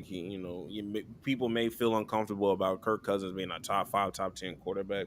They play the exact same way, and I think that people kind of gloss over how important Stephon Diggs was vital for both of their careers. People were not talking about Josh Allen in a great way before Stephon Diggs came through. And the same for Kirk Cousins. You go from Stephon Diggs to Justin Jefferson. You win a whole bunch of games. You secure a playoff spot. You don't do much afterwards. They are the same quarterback to me. Number 2, a different quarterback. People need to start putting a lot more credit on Baker Mayfield for the things that he had to deal with in Cleveland. That has been the best quarterback in Cleveland within probably the last decade, 2 decades maybe. Yeah. I don't know another quarterback that was better than Baker Mayfield or was able to have more success than Baker Mayfield while he was there. And even Deshaun Watson is having some trouble there. Maybe his is a little bit more whatever, but look, I'm just here to say, man, Baker Mayfield, it was a little too much hate on Baker Mayfield as he left that building. And now they have Deshaun My dad will Watson. second that. He became he was a Cleveland fan just for Baker, and when Baker left, he left too. So yeah, man, that man went through so many offensive coordinators, coaches, different things like that. If you look at Baker Mayfield's 3rd season with Cleveland, that's probably one of the best seasons there's ever been for a Cleveland quarterback. Yeah. Because how many good ones have they really had? I mean, it's been what? I mean, Bernie Kosar, then they had a Testaverde year up in there. Yeah. Then after that, it's a lot of guys like Kelly Holcomb and Tim Couch. You gotta go back to the Bill Belichick era before you find somebody that might be remotely better. Man. I still can't get out of that in my head. Baker's first game coming in for the Jets after I don't even know who the quarterback was at the time. Tyrod Taylor. Poor Tyrod Taylor. But after Tyrod Taylor got injured and came back and won that game, had a not so great second year, not a really good 3rd season, had a crappy 4th season, so that sucks. And he was traded. Yeah, it is what it is. Okay. Those are some good overreactions. I think I'm gonna piggyback off of one of yours about the Kirk Cousins thing. For sure. He's starting a little bit of trend of showing up primetime. Thursday night was a primetime game. Low key. He threw 4 touchdowns and 364 yards through the air. I Those are guess pretty good Thursday's numbers. prime time. I guess Thursday's prime time, but nobody likes Thursdays. Let me see Kirk do that on a Sunday night, Monday night game, and then But I also say the playoff game, Kirk Cousins played well in the playoff game as well. It was the defense that failed them, not Kirk.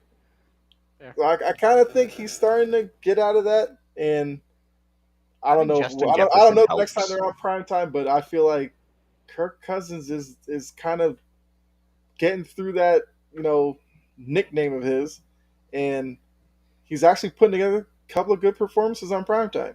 And also, like you said, Greg, I think the whole primetime thing was kind of overshadowing like how effective he actually is if you just look at his numbers. Just numbers wise, Kirk Cousins, top 10 quarterback, is not that far of a stretch. It's just that for people, it's like, well, primetime he doesn't show up. There's no way he could be a top 10 guy. And they'll probably see at the end of the year, he's going to have crazy numbers, and you'll be like, yeah, but whatever. Yeah, but if he'll have crazy numbers, the Vikings will be like 10-7 and lose in the first round. So, like, same with the Buffalo Bills. I mean, fair. technically, yeah. that's why I'm like, yo, Fair. him Good and point. Josh Allen is the same person. They're gonna have good records. I will say Kirk Cousins is a lot better. I think a lot of that's to do with Justin Jefferson. Now, everyone can be like, you had Stephon Diggs. Different receivers, man. Mm-hmm. Diggs is such a great route runner, and he needs an accurate passer, which I'm not sure if Josh Allen's really that guy a lot of the times. But having a quarterback like Kirk Cousins and a receiver like Justin Jefferson, sometimes you just need to throw that ball up to that man. And Kirk Cousins can do that pretty well. He has a pretty good deep ball. And Justin Jefferson helps out a lot with that, too. Diggs is just such a great route runner. You kind of have to have an accurate. I feel like, I don't want to say Patrick Mahomes, but Patrick Mahomes would be like a great quarterback for him, someone accurate. Geno Smith.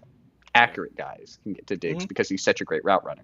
Justin Jefferson, throw that thing up to him. He'll come down with it. So I know Rod Kirk can put do in that. about 15 straight. The Jets are finished. Rod, our Patriots get their first win this week. I see it. And it's going to be so great. It's going to be against the Jets because Jets fans will be miserable to see the Patriots beat them in New York. But man, you better hope, man. Can't let Zach Wilson beat you. If they still going Zach Wilson? He threw 3 picks. God damn. What are their options outside of what are we doing? What are we doing? Like Jacoby Brissett. I mean, I was gonna say Gardner Minshew, but I guess he's kind of playing Jacoby now. Brissett guy, so I'm right there with you. I don't. And it's like there are guys out there like you. I get it, man. You want to give Zach Wilson a shot under a little kind of offseason under Aaron Rodgers. That's cool. He threw 3 picks. He sucks still. It doesn't help. Get somebody else. If you guys want to be serious this season, you just got Dalvin Cook for just a year. Like, if you guys want to be serious this season, you gotta do something now because you're gonna go 1-2 because you're playing Zach Wilson. He's gonna have 2 touchdowns, 6 interceptions. Like, who cares? Bench his ass. Get somebody else. Now, I will say, it's just extremely hard for me to judge Zach Wilson fairly based off of him having to play the Dallas Cowboys this week. He sucked in that Bills game. He got lucky. That is true. That is very true. But Michael Parsons is going to do that to almost any quarterback, not Patrick Mahomes or Jalen Hurts or anybody else. I truly think that who are they playing? Pats. They're playing the Pats. Yeah, I think this will another great defense. I think this week I will really get a chance to see if there was any improvement because you couldn't tell there was any real improvement from that Cowboys game. That was crazy. Michael The Parsons only thing was insane. I've seen improvement from Zach Wilson is he has a better pocket presence. Like, he doesn't get flustered too easy. He can look at a couple more reads, but he still just makes the wrong one. I think he'll have a better game against the Patriots, but I still think the Jets lose. I mean, I think this Patriots defense just held that Dolphins high octane offense to 27? Man, it's pretty easy to look better than 3 interceptions. That's all I gotta say. If you're Zach Wilson, I feel like your bar is set a little bit differently than others. You know what I mean? They probably have his bar set up 4. Who knows? Yeah, you got a point. I see 2 interceptions. Josh Gonzalez takes 1 to the house? I can't say that. I hope so. I mean, he had a good pick in the Dolphins game. True. He was tracking, who was that? Was that Tawaddle, I think? Yeah. Undercut it, went up and got it. I was like, Gonzalez has arrived. And I'm happy for it. Yeah. Let's see. John says, I mean, Rogers a month ago said it was the best surface he has played on. Oh yeah, the turf in New York. Which that's a whole other thing. If the turf has been Whatever. as bad as it has been, why hasn't New York fixed it? I'm very much against not every stadium using the same exact thing. Yeah. I don't get why it's not a thing. We play the same. We have the same rules whatever stadium we play in. I think we should have the same type of field, wherever we play in. I think it's dumb. Yeah, I mean, it's not as bad. It's a new field material. Because I thought that they did change the surface. Yeah, it's like a this different type offseason. of turf. It's a different type of whatever. Yeah. I don't know.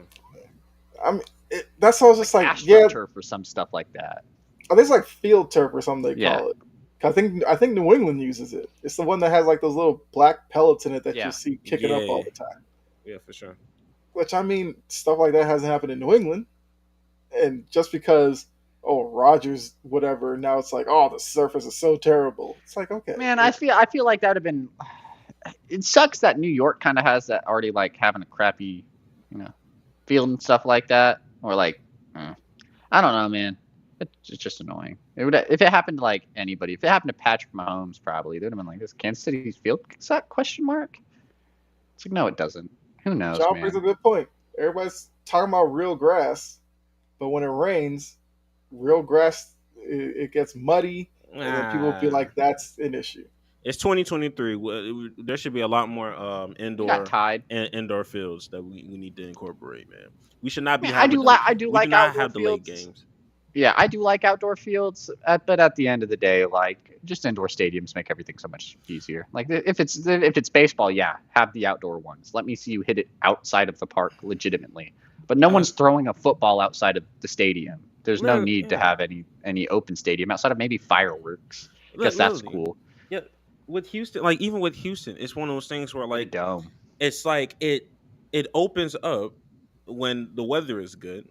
And then when it's bad rain, they just close it up. I mean, I can see that. Yeah, all these teams can just do retractable roof, and you kind of fix all the issues with real grass and everything like that. But then that's going to turn into teams that don't have one, putting one on, and money and everything like that, and whatever. But I mean, that could be the best solution. It's like you won't lose Aaron Rodgers then. True. You're already losing that big investment, playoff hopes and aspirations. But my thing is like 3 picks. It's been like a situation in New York for a couple of seasons now, and it doesn't seem like New York really wants to make the switch to straight like real grass, and it's probably because of the whole roof issue. But it's probably because of the upkeep of it too. Probably having to pay people to water it, take care of it. The turf, you could just slide it out there. Yeah. Take care of it here and there, fill up in some patches, repaint. The grass. It's so much work. Understandable. Yeah. I mean, we'll see. All right. So let's go ahead and get the grids, which I mean, I probably should have been doing that while we were talking, but love the conversation. So give me a second while I pull that up. Let's see if there's any comments that I missed. I mean, just a little overreaction, but it's not even overreaction. I think it's just a fact at this point. This year's quarterback class miles better than any quarterback class we've had at least the last couple of years. I agree. I'm trying to remember. I think if what you could get from Bryce Young, C.J. Stroud, and Anthony Richardson are like. Man, I think those are like 3 generational guys. I mean, I think all of those guys really kind of have something going on. Like Stroud had his first 300 passing yard game. Justin Fields never had that, ever. Anthony Richardson is looking, like we mentioned earlier, like arguably one of the best quarterback out of these ones. We haven't seen Will Levis yet, but oh well. And then Bryce Young, I mean, he struggled, but he definitely looked a lot better. He looks like, he just needs to learn how to make some of these right reads, right passes, be a little more patient. He can be really good himself. He's making some good plays out there. With the quantity, I say okay, like the quantity of quarterbacks that came out this year that was solid, I can give you that. Yeah. Because I don't know who else was in Trevor Lawrence's draft class, and I don't know Trey Lance, Mac Jones. I'm sorry. Well, I Trey know you Lance, like your And boy where- Mac Jones. And where I know was you like your boy Mac Jones, but I feel like what I'm getting, man, I'm taking Anthony Richardson over Mac Jones. Sorry, Bryce Young, probably taking him over Mac Jones. C.J. Stroud, probably taking him over Mac Jones. And that's due to them being a little young, but I feel like I could fit a way better offense with them. No, I young. mean, it's something about Mac Jones rookie year, man. I don't know. If he going rookie year Yeah. for rookie year, that boy took him to the playoffs. I don't know. Fair. I ain't gonna lie. I'm obviously No, partial to I Mac won't Jones, discredit so that. I'll take him. I won't discredit that. All right, so got the Definitely grid all over ready. Trey Lance, though. They actually I threw mean, passes. will we ever actually see Trey Lance is starting to become a real question? Man, I know Trey Lance has more passing attempts in the NFL, but are we getting close to the point where like CJ Stroud or like Bryce Young have more passing attempts than Trey Lance in like the NFL? If it hasn't happened, it should be pretty soon. It's getting pretty damn pretty close. At soon. least It's getting CJ close. Stroud, like the Houston has him throwing the ball. Yeah, a Mhm. lot. At least CJ Stroud's pretty close. That's funny. That's crazy. 2 games into his rookie season, and CJ Stroud already almost has more passing completions or attempts than Trey Lance. I ain't gonna lie. It's wild. I ain't gonna lie to you. I cannot. I can squint my eyes, but I can barely see it. Yeah, the comments hold on. just make it all big. You move it to Let's the see if I side. can do- Oh yeah. I mean, We're all small. There we There you go. go. That's a lot. Yeah. There we go. That's a lot better. there we go. All right. I was kind of trying to get that to work the whole time, but it works now, just in time for the grids. All right, so we got the Mavericks, Warriors, game-winning buzzer beater. What the Okay. hell? Okay. All right. Okay. Okay. Wizards in a 40-plus point game in the regular season. And then they also had to have a game-winning buzzer. I mean, Dame. Westbrook. Yeah, that was a lot easier than a lot of you know what I mean. Okay. There's a lot of ways you can go with this one. Wizards, Mavs, JaVale McGee. You got JaVale. Okay. You have. I mean, that might be a common one, but I just thought of JaVale. I mean, anytime you can put JaVale McGee, you got to go with Porzingis too. 7.6. We'll take that. Hey. He said I- Porzingis. Man, John, I thought of JaVale McGee before I thought of Porzingis, to be completely honest with you, and I don't know why. Thought of JaVale McGee first. It's JaVale McGee. Like even with the Miami Heat, there's a few buzzer beaters that you can go. I think I imagine T-Wade's probably. Dion Waiters was one. That's probably a good one.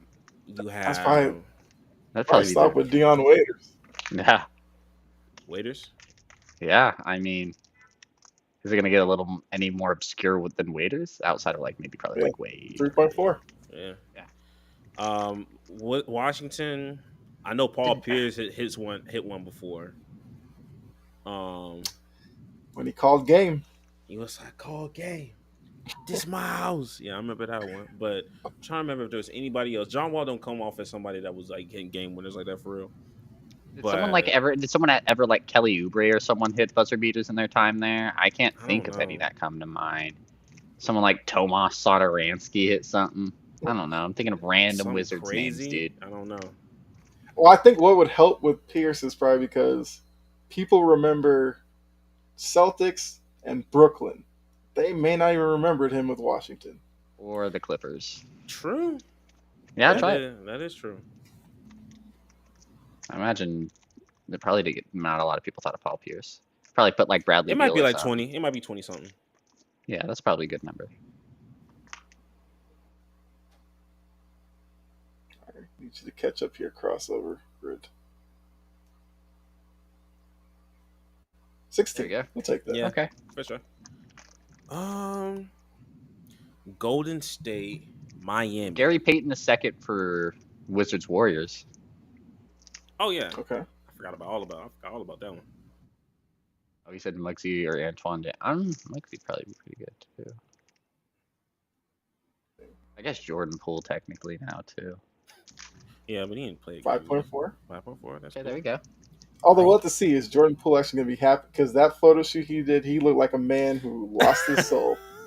Man, It you go was- from a team like Golden State, who's top caliber living in California to have to go living in Washington, I'd be pretty upset too. Yeah, but in Washington, he'll get to shoot 30 Okay, shots a cool. game. He got to shot 20 with Curry and got to go home to California. I Miami. mean, DC area's not that bad. Miami. Is it better than California? It's not. Better than the Bay? I've never Probably even been to California, and I can say it's probably not. Nah. Well, if he's still getting the same amount of money that Golden State gave him. It's not like he's making any more to play in Washington. He's making the same damn amount. I'd be upset too. Hey, he wanted to go rogue against that Lakers team in that, what was it? Game was like game 1 when he was just throwing up everything. That was it for him. He had to go after that. Also, don't brag about your money to someone like Draymond Green. You're going to get punched in the mouth. Come on, man. He knew better than that. That's crazy. Yeah, when the comments came out about what he said, I was like, yeah, I would have punched him. My bad for the language, but I would have punched him in the mouth too, dude. You're trying to come at me saying like they don't want you, they're not going to pay you. It's like, okay. And it's not like a one-off. It was like very repetitive behavior. Yeah. I'm like, It's like Draymond okay. gave you a chance, bro. A couple people wouldn't do that right away. If he's giving you a chance and just letting you talk your stuff, like probably deserve to get punched in the mouth. Let's see. I know there was some. Who was So it? John said, bottom left, you could put Luka, which that might be That's a little a layup. obvious. Did That's a James layup. Johnson ever play with the Mavericks? I doubt it. No, I don't think he did. I don't know why I felt I mean, like he had like that's an interesting name. Dallas. Because I'm thinking about. I'm thinking about a lot of people, and I'm just like, who played? Because I John know said, what about Dirk? Oh, for 40 points. Yeah, talking about the 40s. Yeah, those would probably be pretty simple. Yeah. I think, man, like what did? Because Vince Carter never played for Miami, right? Nah, I don't remember DC ever in Miami. Tyson Chandler never played for Miami either, huh? I don't think so. No. Yeah. Ooh, did Hassan Whiteside play for the Mavericks? No. Really? I thought like he was just like there for like a random year, man. No, I know he went. Because after Whiteside was in Utah. He was in Utah. He was in Sacramento. oh yeah, Yeah. man, I thought maybe he made a trip to like Dallas or something like that. I'm trying Sean that one is a Marion. tough one. No, he never played for the Heat, did he? Nah. I don't think so. Nah. And Shane Battier played for Houston. I don't think he played for Dallas. John has a good one. Antoine Walker from Mavs and Heat. Oh a good one. yeah, That's a 100% one. That's a That's good a one. good one. That's a good one. Good I was actually player. about to say Karan Butler, but True. I like Antoine Walker. Antoine Walker. That's a sneaky one. The man with the shimmy. Or Hardaway. They said Hardaway Jr. would have been one. 7. Okay. I like that one. I heard you. Miami, Golden State. And Golden State. Penny Hardaway? Not Penny. Was it Penny? Didn't one of... I could be wrong. I thought one of the Hardaways played for both. Miami and Golden State. Miami, Golden State. Tim Hardaway did. Tim Yeah, I knew Hardaway. it was one of the Hardaways did. The dad did, yeah. Okay, Tim Hardaway. Because I remember him with TMC in Golden State, and then I remember him with Miami with his crossover and everything. Yeah, I know 100% sure he played in Miami. I wasn't sure about Golden State. Tim Hardaway. That's Yeah. always I'm an trying to option. remember. Because, let's see, run TMC was Chris Mullen. So Andrea. Andrea Bargnani? He did. Bargnani, I don't know really? my Andrea Bargnani facts, so if you guys say he did, I believe you. I don't know. Me personally, I just don't remember him in a Miami Heat uniform. I ain't gonna lie to you. Yeah, I don't remember either. Bargnani in Miami either. But I mean, it's probably one of those things he wasn't really super great towards his career. Played on Heat, So he played kind of on probably Heat, Iguodala's really good. Iguodala. Okay. I forgot about Iguodala. I ain't gonna lie to you. That's a pretty good one. Yeah, Oh, he He said did- he was saying Iguodala. I don't think he was mean. I don't Oh, think he he said didn't say Andre. Okay, so Yeah, okay. Iguodala. you. Okay. Okay, cool. I I was like, think- Andrea Why does Bargnani? Iguodala Okay. in Miami like escape me for some reason? What's the more escape one? Antoine, like what's the least popular one? Iguodala or Hardaway. Hardaway is the popular name, but do people know that? I would say Iguodala because I don't think a lot of people would really 100% associate him you're with right. that Golden State time and then him being on Miami. I think they would try to look for something. You got a point because I don't. Who knows? Let's probably go down. Yeah, let's try It'll it. probably be like 50%. Wow. Oh wow. 52. Oh, so Whatever. these people know ball. That's crazy. All right. All right, so 40 40 plus point game seasons. I mean, Golden Did State, you Sean got the Marion obvious ever ones. hit 40? Did Sean Marion ever hit 40? Because I didn't want to put like Luca or Dirk if we could get like some obscure name. Did Tim Like, I'm Hardaway trying to Jr. give me 40 at some point? I know he had a couple 30 pluses. It's like Did I don't think he got Marion ever hit 40? Did Brunson get Brunson 40? got a 40 plus Nah, I don't think in so. Dallas? Nah, I don't think so. I think he started. I'll say Did he really Brunson. never? I thought like none of those big playoff performances he didn't hit 40. Well, saying regular season, that's Oh, 'cause I was regular thinking season. about You're right. playoffs You're as right. well. You're right. Yeah, because Luka had the ball in his hand too much for him to really get 40 for real. Warriors. I mean, obviously we have Curry, Thompson. Clay. I don't think Jordan Poole has done it. I don't think he hit 40 in regular season. I think his highest is 31. I don't even think Durant hit 40, honestly. He don't even sound like a 40-point game kind of guy. Not really. Did Gilbert Arenas do something at Golden State? 40? Mm. Or was he What just about strictly... D'Lo? You think D'Lo ever hit 40 in Golden State? Nah, I don't know about D'Lo. Suggs says John Hardaway says Jr. has Hardaway 140 Jr. point game. 140 point. Okay, all right, Put it bet. down, bro. Let's get that one. Cause We said I was the name. tempted. We said the name before it was. We knew. It counts. Well, the question would be, was that Dallas or was that in New York? I think he did win it, Dallas. For the Mavs. John said for the Mavs. Tim Hardaway Jr. 3%. There you Yeah. go. Yeah. You said how much percent? 3. 3.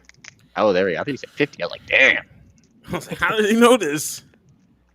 Golden State. Golden State. I'm trying to think, like the Baron Davis Warriors. Is there somebody who? I just want an obscure name. Did Monta Ellis? Did like Monta the Ellis had stack to. house? He had, yeah. Monta Ellis had to. Ellis had to have at least 140-point game. Let's go with it.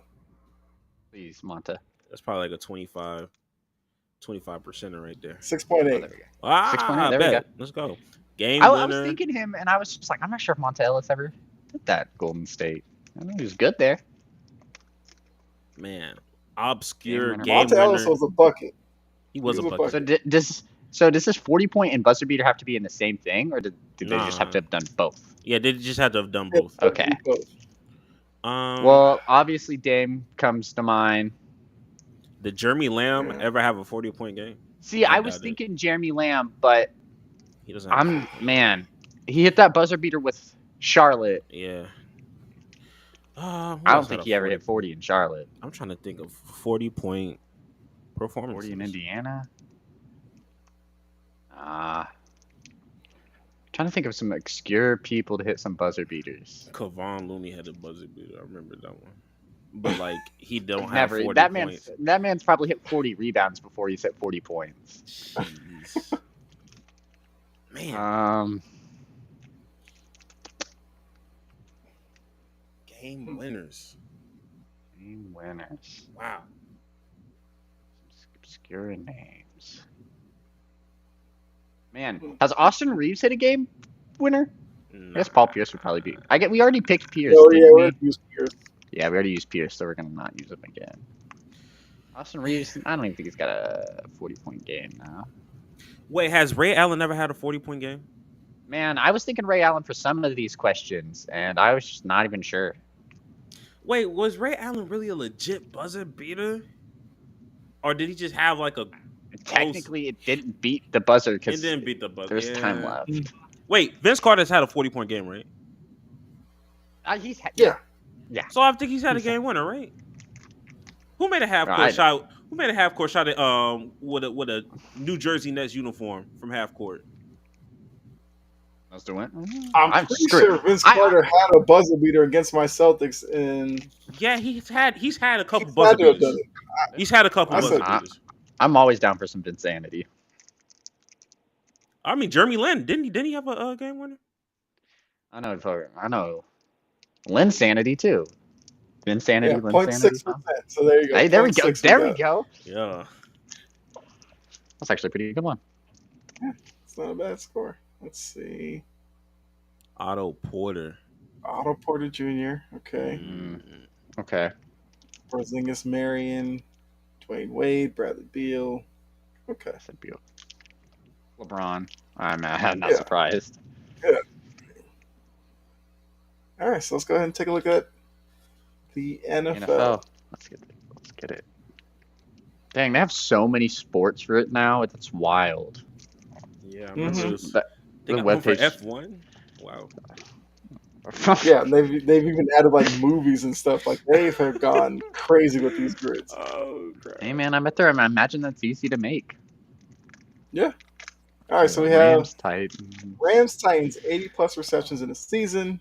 We have Patriots, Cowboys, 1,000 plus rush yard season. Oh wait, I mean, we 80 normally plus would receptions use- and 1,000 rush yards. Like Christian McCaffrey, is that the only option? I don't. Dang, maybe 80 receptions. LaDainian Tomlinson. I'm not sure if Sean Alexander. I can't remember if he was receiving the ball a lot. Did Marshall Faulk do this? Marshall Faulk would be a good guess as well. Also, I want to state the fact that Brandon Cooks can be put down for the whole Rams section, and I think that is funny. The Rams Patriots, Rams Cowboys, 1,000-yard season. We'll use him on one of them because Brandon Cooks is becoming like the Ish Smith of the NFL. Right. Patriots, Titans. The McCourty, one of the McCourty twins. Jason. Oh, Jason, yeah. Oh, yeah, that might actually get a number. Yeah, let's go with that one.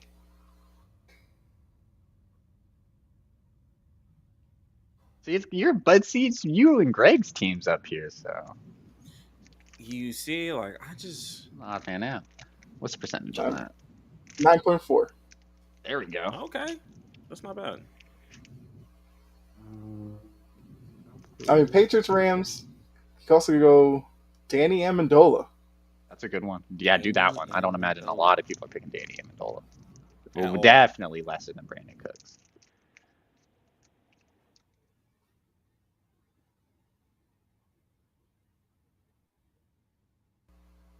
$9.7. All right. There we go. Cowboys, Patriots, Rams, 80 plus Cowboys, receptions. I would love to go with like Brandon Lloyd, but I don't know if he got 80 the receptions. Gronk's hit over 80 for 1,000%. I mean, that has Edelman. 80 Imagine plus Edelman has. reception. Mhm. Yeah, mean- I think Edelman, Welker, Gronk, Welker, Moss. Loco's probably good. Moss. Yeah. Who else did y'all have? I feel like I had another receiver that I'm I missing. feel like that's so interesting. Because I was saying, I know Hernandez. Brandon Lloyd was a target for Brady. I don't know if he got over 80 though.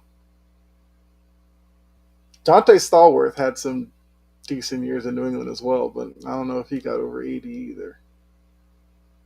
That's Cowboys, interesting. Titans. Cowboys, Titans. I don't know nobody from the Titans. Cowboys, Titans. Oh, nah. He didn't. DeMarco Murray went to the Eagles. Did DeMarco Murray ever play No, for the DeMarco Titans? Murray would work. DeMarco Murray was 100%. Yeah, Murray does work. Oh, okay. Bad. Yeah, John, Troy Brown. Yep. 80 plus receptions. Troy Brown does work as well.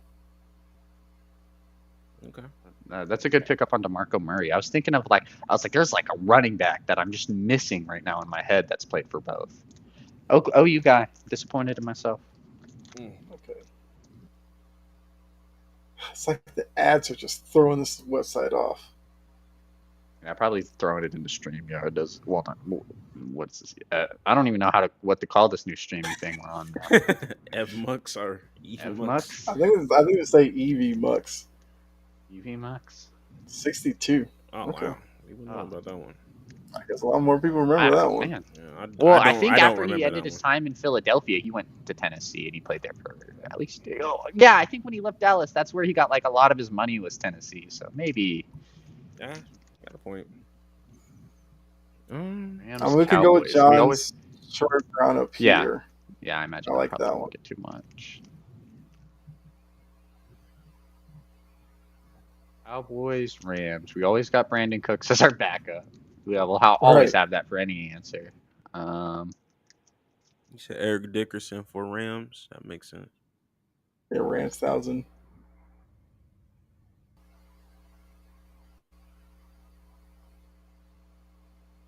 Yep, 3% on Troy Brown. You could put Derrick Henry, Chris Johnson, for the 1,000 for the Titans as well. You don't have to put either of them. Then we could think of someone else maybe. Eddie George. Todd Gurley. I forgot about him. Oh yeah, Todd Todd Gurley Gurley. versus the I like Todd Rams. Gurley for that 1,000. I think people would think about that, but I still like that. All right, so we'll go with Gurley here. Yeah, I'm fine going with Gurley. Yeah. He was one of my favorite running backs growing up, so anytime I can mention Todd Gurley, I'm fine with that.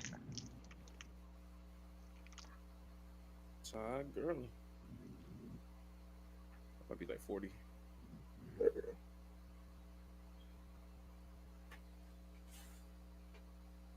$39. Okay. Yeah. Oh, almost 40. Rams, Cowboys. I want someone not named Brandon Cooks. Who was with the Rams? No. I'm about to say, did Steven Jackson make a stop in Dallas? I don't know if he I don't did. think so. Who was with the Rams? Did who has Man, the been the Sam Kickers? Bradford days were so sucky. God, who's on the Rams? Did Nick Folk ever play for the Rams? Ugh. I know he I played for don't the think Jets. so. I know he played for the Jets. Who was the kicker? No, I don't think Nick Folk ever made it to the Rams. I feel like there's another. I'm looking at one of the. I feel like one of the Dallas Cowboys kickers played for the Rams, or at least LA. I don't know. Man, does anybody remember that offensive tackle Greg Robinson? He's Drafted really high by the I picked Rams. him. Yeah. Man, I don't know why I feel like he played for the Cowboys. I'm probably definitely wrong, but I feel like, he got cut for being, a high pick that was bad, and the Cowboys picked him up at some point. And he was just still bad. Started looking at random just. Yeah, John I said- feel like there's like an offensive line or something I'm missing. Or a D-line. Did Lyle Collins play for the Rams at all? No. No. I don't think so. I don't know. Who else could it be? Thinking about receivers. I'm thinking about. There's like a quarterback who maybe was a backup in both.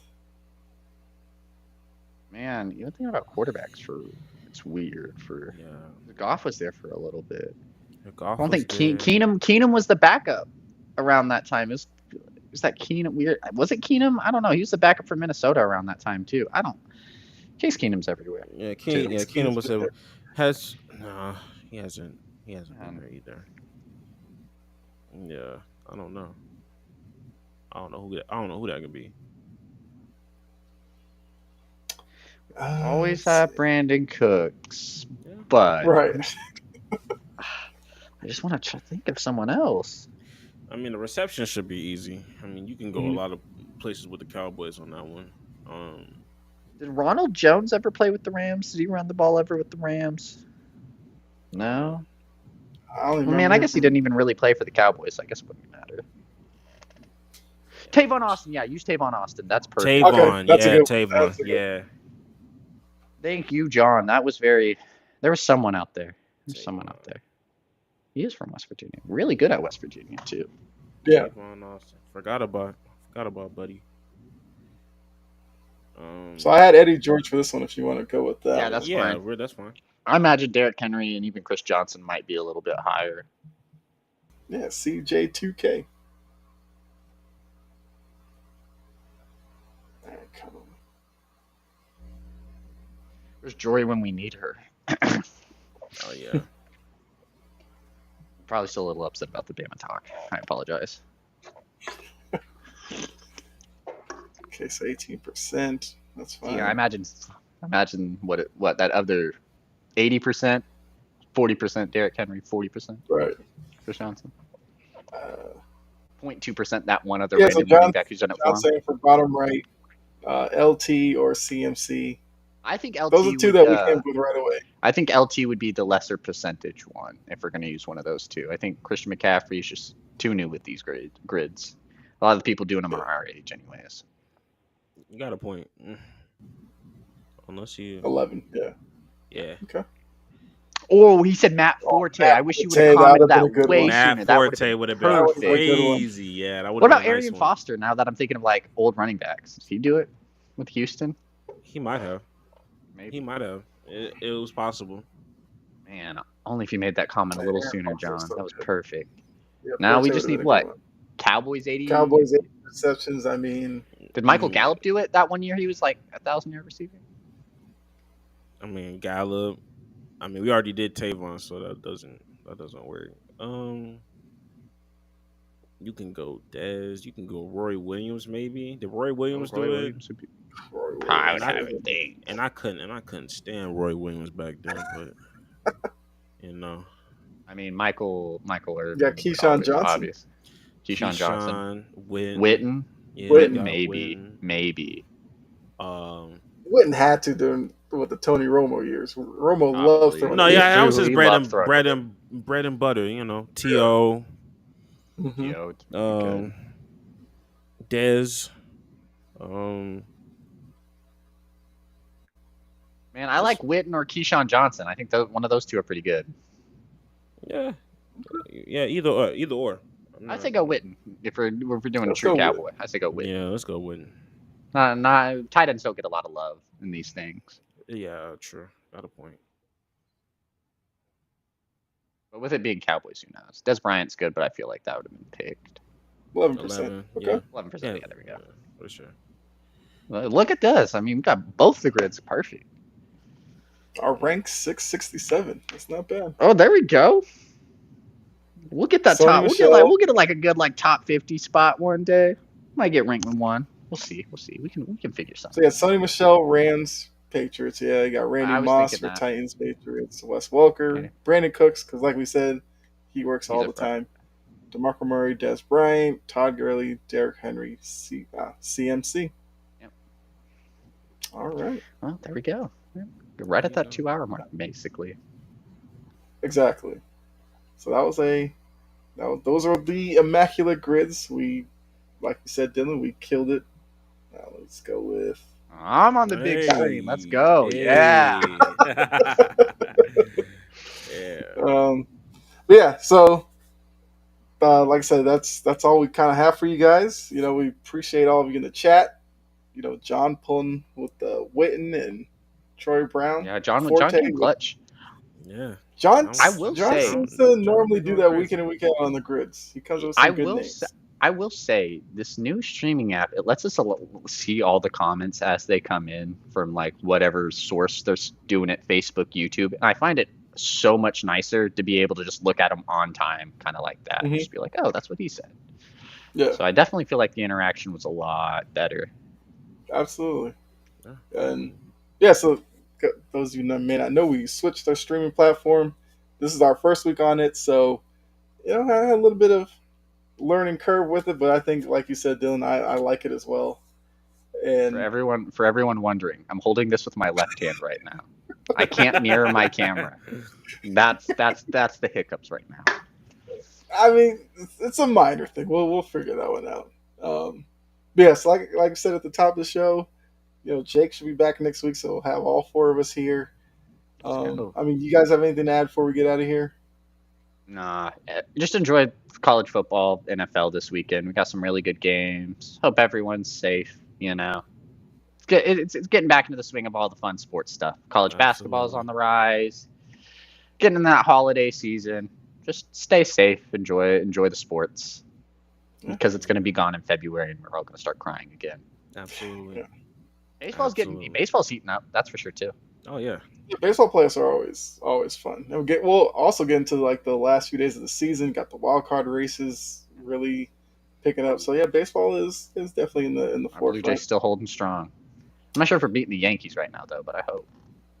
Hopefully. Hey, anybody who goes up against the Yankees, I'm rooting for them. I want the Yankees. I mean, it looks like the Red Sox might finish in last, but the Yankees finish fourth. I'm fine with it because at Man, least the that's Red not. Sox are going through some things. Yankees thought they're going to be good this year, and they've been terrible. Horrible. Hey, So man, I got a wild card. I'll take it. yeah, and well, we also have like the little news with the USFL and XFL. Yeah. Yeah. That Potential kind of merger. fills that gap with like February when there's like nothing going on. Yeah. So Well, just a quick comment on that. I guess that'll be my last one. I love it. I love it. I think it's smart. You get a big pool of talent now. Your teams Yeah. are going to be a lot more better. They're going to be a lot more well balanced. You're going to have a lot more noticeable names that you have heard of from yeah, college and NFL. Um, it's a great way to figure out who's good NFL ready, who's you can sign to the league. I hated having to watch separate ones. It's just like why couldn't they just be all together? And I see a lot better action. And that's what we're getting. Very smart. I hope it's a successful merger. I hope they figure it all out and it gets up and going quick. Yeah, I think in 2020 the momentum was super great. It was well received, and then COVID happened, and so when they revamped it this go around, the momentum was not the same after those first couple of weeks. It started to die off. It started to plateau from viewership and just people kind of caring about it. I think this merger kind of helps everything. It's I more will talent. say, if they do a merger, I'm not sure if I'm a big fan of them having a season this year. I'd rather you just take a year off, lay out a whole brand new set of teams, lay out an actual proper draft, maybe see if you can get ESPN to show it, or just a channel of a streaming service of some sort.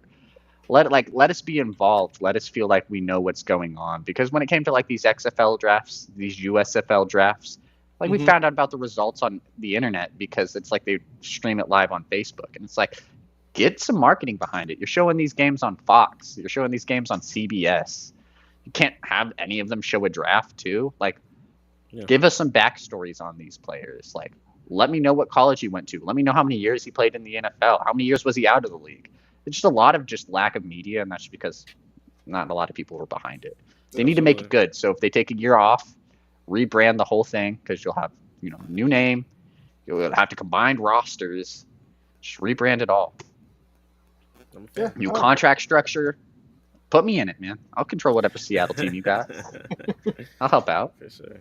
I live in Oklahoma, man. If you need me to control an Oklahoma team, I can do it too. We don't got any NFL teams in here. Give us a XFL USFL one. I'll control it. It's not Yeah. bad. Not bad at all. You hear me, The Rock? You don't, but you hear me?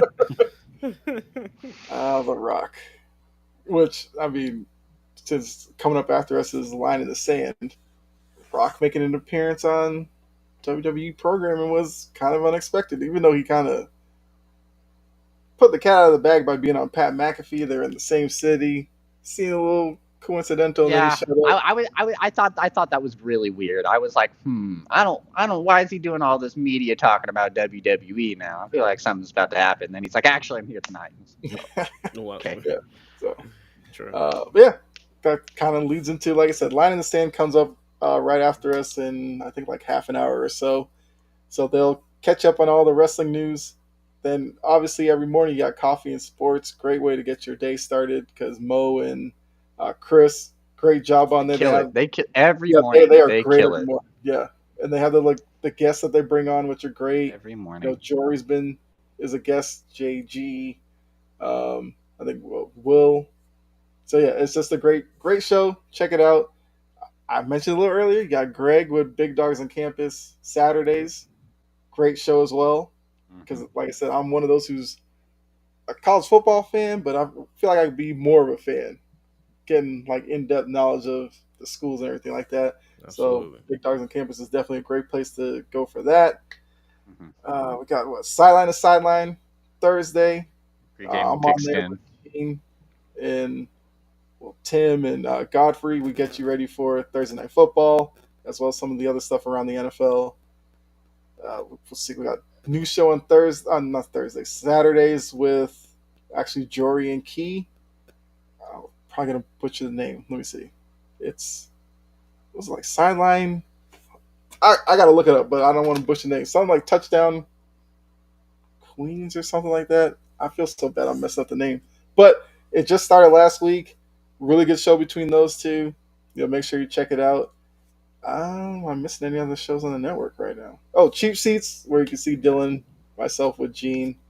That's Monday nights. So yeah, a lot going on. Make sure you follow, subscribe, share it out as well. Guarantee you'll enjoy every show because it's just you get good knowledge, you get some laughs. It's all good. But yeah. So that's another big three in the books for Dylan, Greg, and myself. We'll say good night. Enjoy the rest of your night, and we will see you next week at 7:00. Go Seahawks.